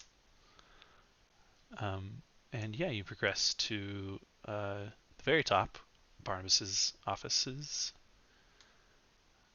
And what do you do? We go and knock on the door. Um, there's nothing for a little bit, just a few seconds, and then you hear like the shifting of cloth, and then um, Master Barnabas's hoof steps. Still don't know what to call them. But Beats. not. Well, see, I don't want to call him hoofbeats because he's got fancy shoes. I think Uh, hoof steps works just fine because Footsteps works even if you're wearing shoes. true, but We don't say shoe steps. You don't say, I hear your shoe steps. I hear your but footsteps.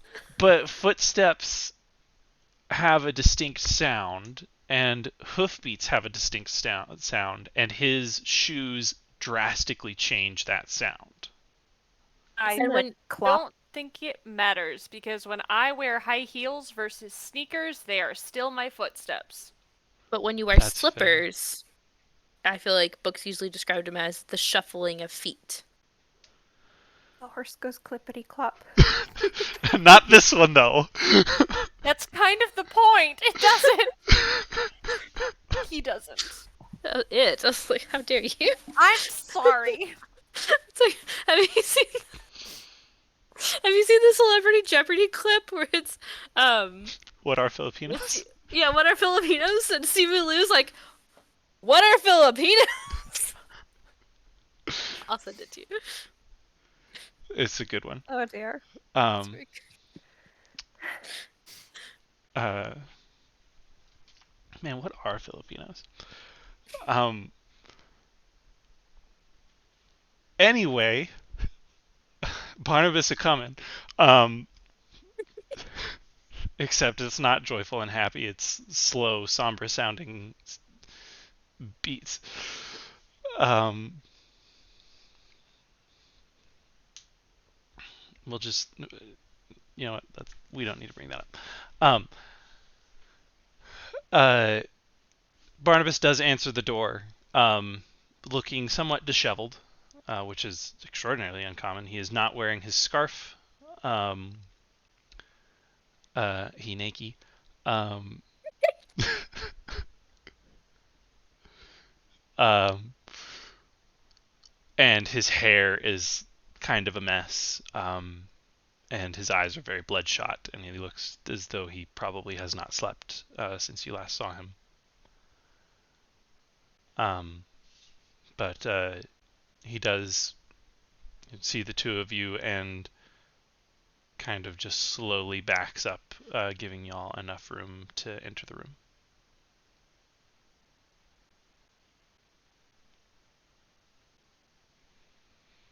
Henry enters very slowly after Ren.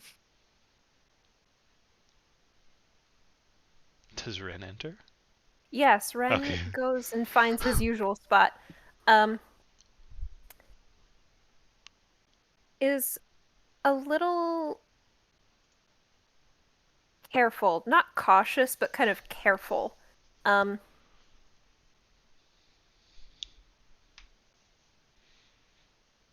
How are you?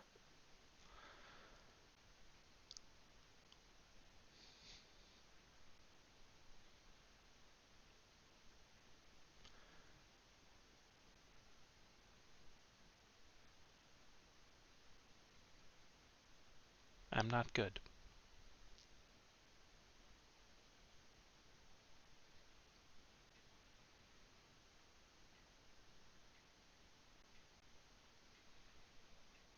If now's not a good time, then we can check in later.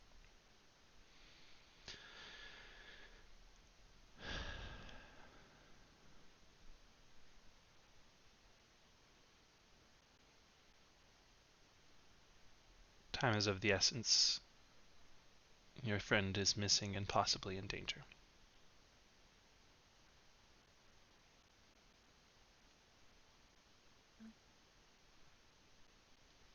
Yes.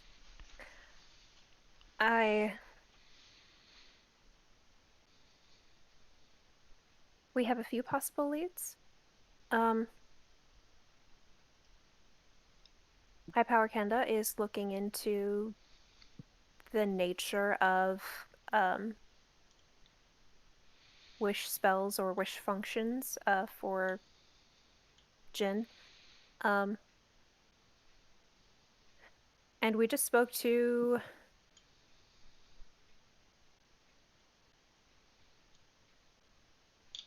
an artificer um, of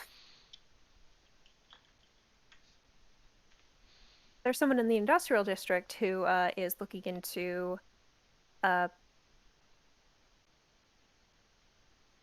extra dimensional travel.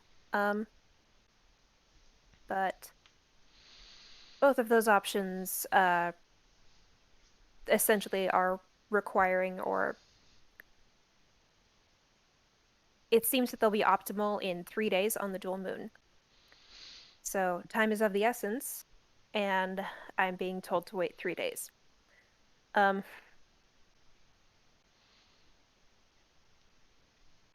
but if there's anything I can do to help you right now, I know that that probably was not a pleasant conversation. Um, you can give me an insight check. Oh, 19. Um, First of all, when you first said High Power Kenda's name, he flinched slightly. Um, but since then, he was doing the typical Barnabas. I'm listening till you're done talking, so that I have all the information before I'm going to say anything.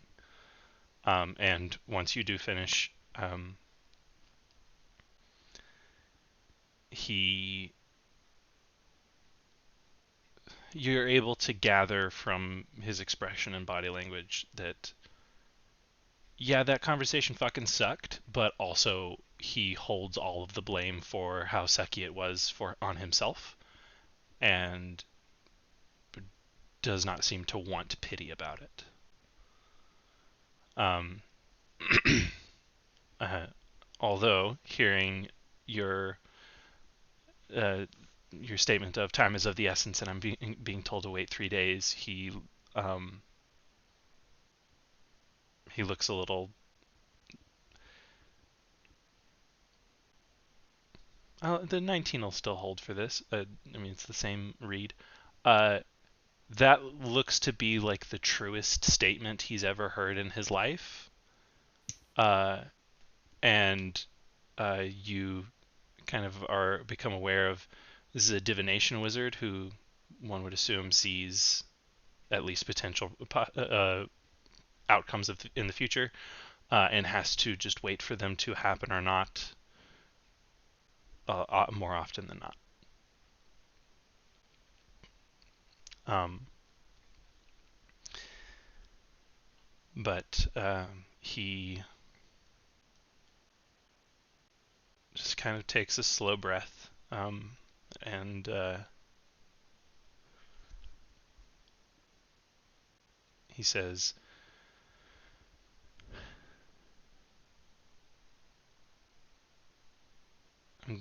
I'm glad that Kenda has you as a friend. They deserve to have someone to go to after I've done this.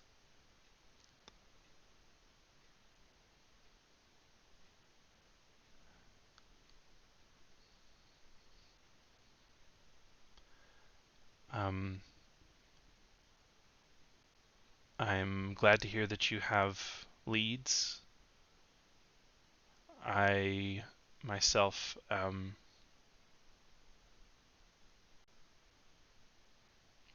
I'm holding off contacting uh, the wizard that I believe to have the capabilities, uh, because, as I said, the cost would be high if it is he whom we must ask for help. Henry kind of makes a I have something to say move, but doesn't interrupt if Barnabas doesn't notice. He does, and he just turns to look at you. Uh, Not to interrupt Master Barnabas, but I did want to tell you as soon as possible that um, he kind of stops and kind of doesn't have the words and says, um, I have a close connection that knows High Mage Karov, and I don't want you to have to give up anything where it's not necessary. So I don't think you'll have to burn a favor with him. Cause Um, even as tired as he looks, he gives you a very intrigued look. And then he kind of like gives a little side eye to Ren. Ren Um, just raises eyebrows.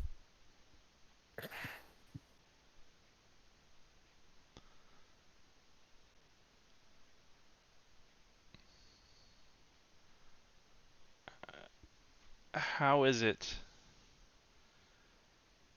that a paladin in service of Count Ander has connections to the king's court mage?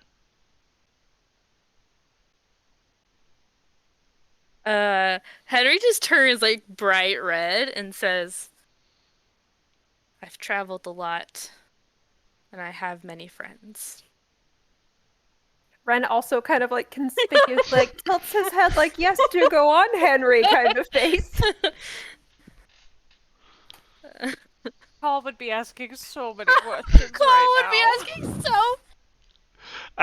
I hate that oftentimes when Call is there, they're like, this just isn't the time. I have so many questions to ask, but this just isn't the time. And now they're not even here to ask them. And At I'm this point, sad. Call would absolutely be asking. Call would be like, all right, now's the moment, bitch, what? Say This Call is what? has my been moment. skin of their teeth. Call has been just hanging by their like fingernails to like, polite social norms every time Henry kind of drops a tidbit that he has no intention of following up on. Like every time Henry does that, Call's just sitting there like conceal, don't feel, conceal, don't feel, conceal, don't feel. Oh man. One day, Henry's gonna drop a tidbit like that, and Call's gonna end up turning around, smacking him on the back of the head, and be like, "Do you hate me? Is that what this is?" Oh, it's good shit. Um. Uh. So. I mean, Barnabas asked. Oh. Yeah, Henry said I've traveled Oh, you travel. many Yes. places Sorry. and I have many friends. Um. Barnabas reads the cagey fuckingness. Um. And is doesn't seem to have the energy to put effort into figuring more out about that. Um, but he just says, "Well, they must be friends in high places if they can get Karov to do anything without a favor." Henry turns a little bit white at that, of not for some fucking reason realizing that Bennett would have to give a big favor, potentially, probably. Um,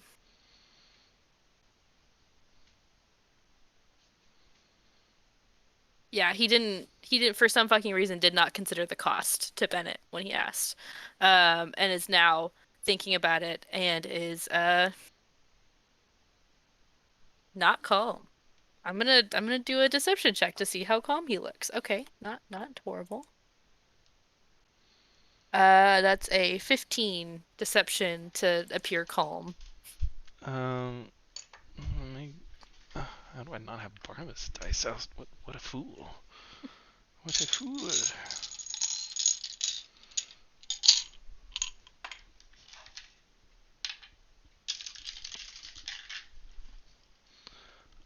Sorry, what was your roll? 15.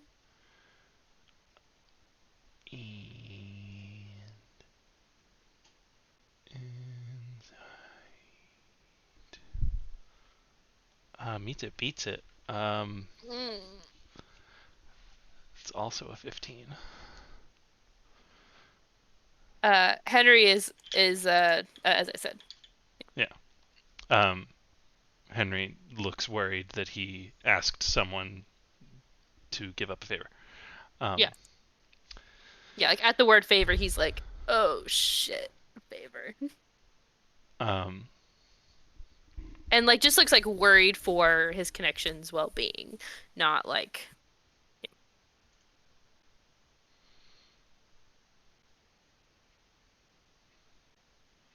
I'm looking at your last. I'm trying to find your last sending.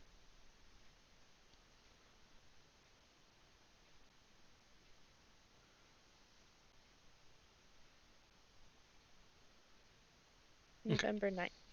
Yeah, I got it. All right. Uh,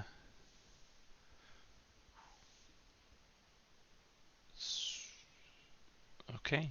Um, well, y'all are standing in a somewhat tense silence.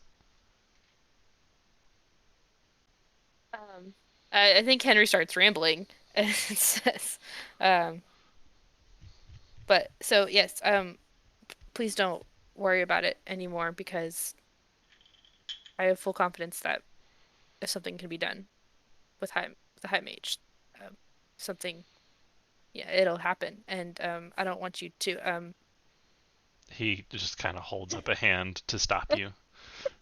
I think he's like, "Do you want some lavender oil?" I know that helps with sleeping. Um, Barnabas just kind of um, do you like pull it out and hold it out to him, or just He's like mention? starting to like rifle for his bag of holding, but like is also not like Is making no dexterous. progress towards actually Yeah. getting it. Yeah. um, Barnabas is just like, thank you. No. Ren is gonna kind of give Henry an out and redirect the conversation.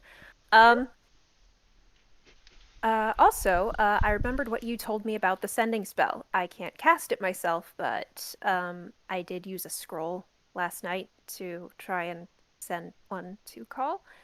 Um, have not gotten an answer yet. Might not have reached them. Uh, but I remembered what you said about it academically, so I thought that might be an option for trying to talk to them. Um, he just kind of nods and he says, "Good. I there's a chance of it failing. Um, also, there I won't fill your head with things that might have gone wrong. it's very possible that it could still get a response.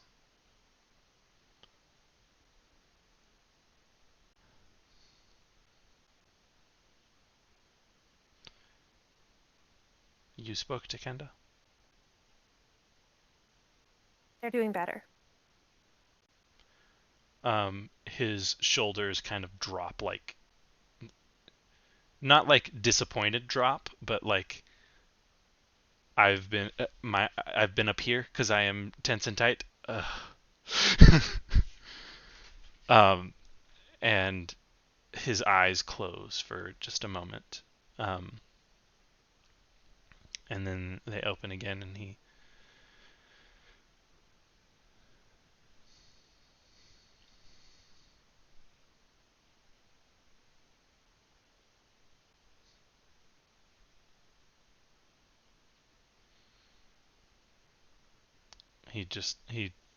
lets silence hang for a while, and then says, "I won't try to make excuses."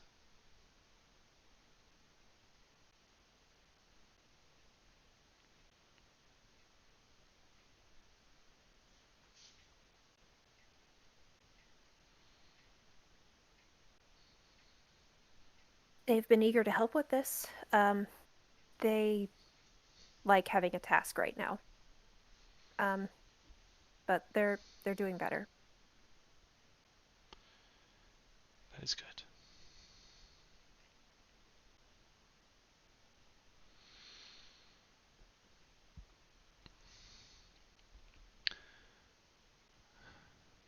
Is there anything else I can help you with currently?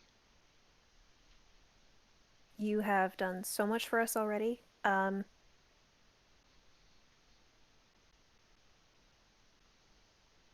For now, I think we just keep doing research. Um, but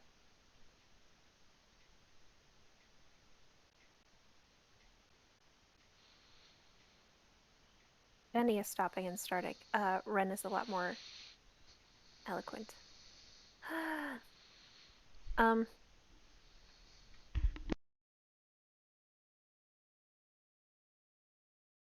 thank you for your help. That's all right now. Let me know if you need anything.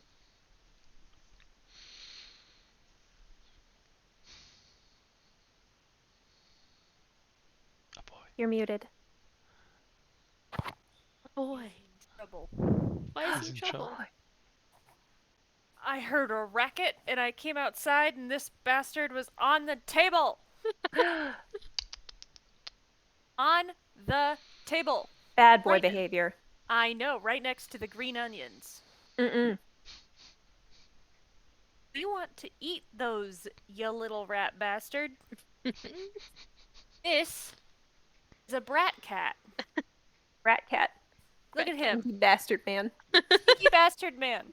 Brat cat. Brat cat. Mwah. He says, "I know I'm in trouble and I must escape." Yes, that's exactly what it is.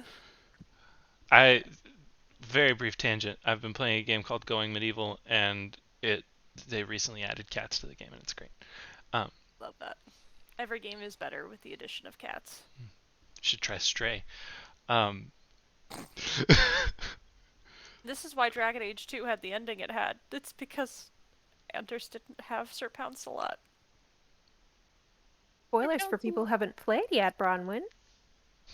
It's vague enough that it doesn't matter. Everything would have been better with Sir Pouncelot, yes. Everything would have been better with Sir Pouncelot.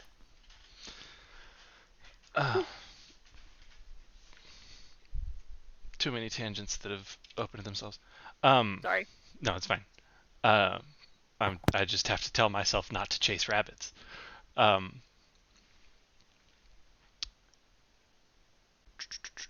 um,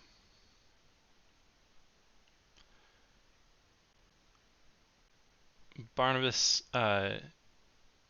upon the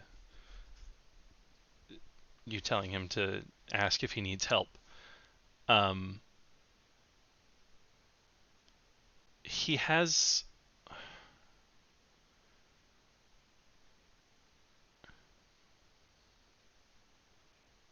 Give me an insight check.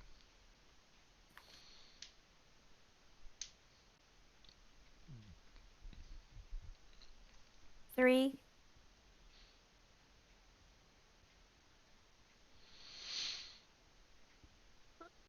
I think there have been a collective like 3 rolls over a 10 tonight. Um,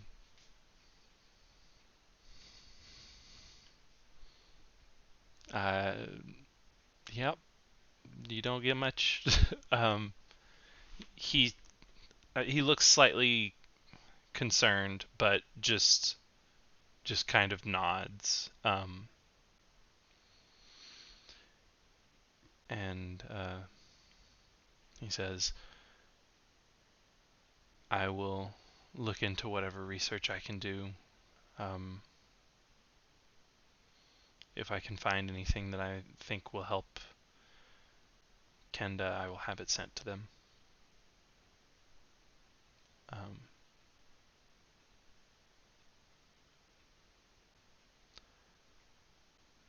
Thank you.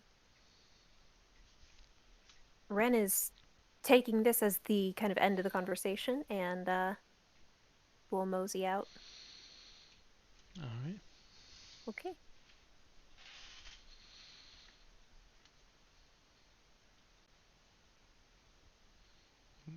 Uh, is it time to? Is it like what time is it? Just barely past noon. Like Um, like that conversation took about a half hour of real time, so mm, I'd say it wouldn't be. It's not far past 12:30.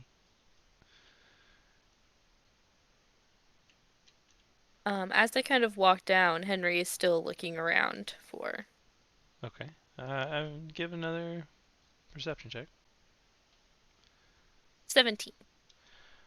Um, you still do not see the person you're looking for. Uh, what if Ren is not like walking somewhere? I think Henry would be kind of like stalling in like a kind of central corridor, and it's like, what time do you think we should go back to half mug? Afternoon, I think we should give them plenty of time.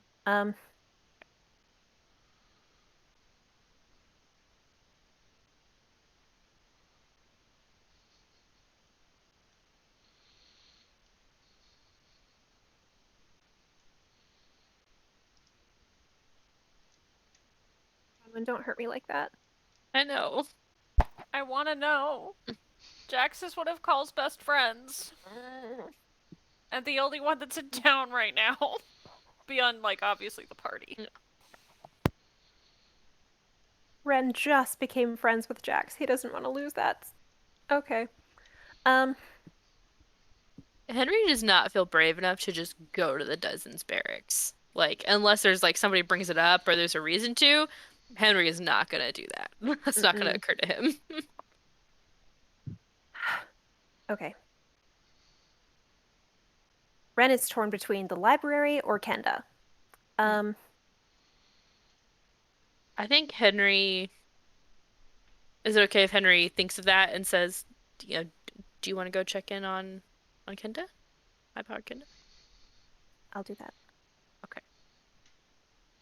Ren is going to try and gauge if Henry means just Ren. Um, yeah, Henry says like, do you want to go um see Kenda? That's how he says it. Okay. Um, Ren kind of belatedly realizes that he's never actually gone and talked to High Power Kendo with the group because he Hmm. got used to that with Barnabas. But Henry's probably never even seen High Power Kendo before. Um, Henry, I think, has heard stories and is a little bit scared.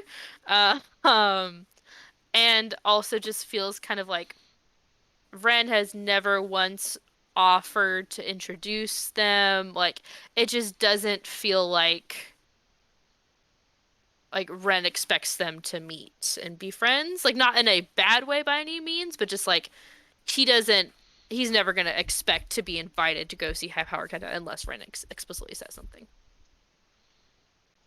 Okay. Yeah, I don't think Ren is going to make that invitation at this time either. Yeah. But yeah, okay. I will go check on High Power Genda. Yeah. Where should we meet later? Um, Henry gets an expression that you've seen many times in the past day of I'm about to bring something up that I don't know how you're gonna react to. And so I'm just gonna say it, but I am worried for you. Um, so he makes that kind of apprehensive face and is like, do you want to give me the other Rocky Talkie for now?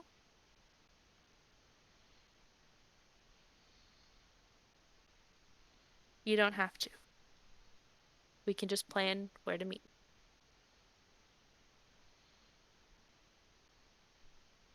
Ren looks embarrassed that Henry even followed up with that. Um, but he's also kind of frozen on his decision whether to do that or not. Like it's absolutely completely reasonable Mhm. to give Henry the other Rocky Talkie. Um, since Ren has frozen for a little bit, Henry says, let's just meet in the courtyard. Okay. Thank you. Yeah, I think Ren kind of looks actually mortified, but yeah, he'll go talk to Kenda now. Is Henry gonna go anywhere? Henry's gonna just kind of walk in the halls around this area that they normally go down and just kind of hang around to see if he gets lucky. Okay. You heard it here first, guys. Henry's trying He to get got lucky laid in last the. night. Henry's a Same. slut, guys. Canonically We a knew slut. that. Henry's a hoe. Um. Honorific. I know, that's what I was like, lovingly. Yes. um.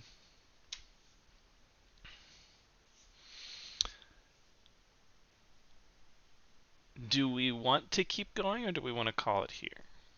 Because it's 11:30. It's 11:30. Call it. I'm Okay. tired. All Yeah. right. Well, we will call it here. Go ahead and say goodbye to the stream. Goodbye, Bye, stream. stream. Goodbye, Jim. stream.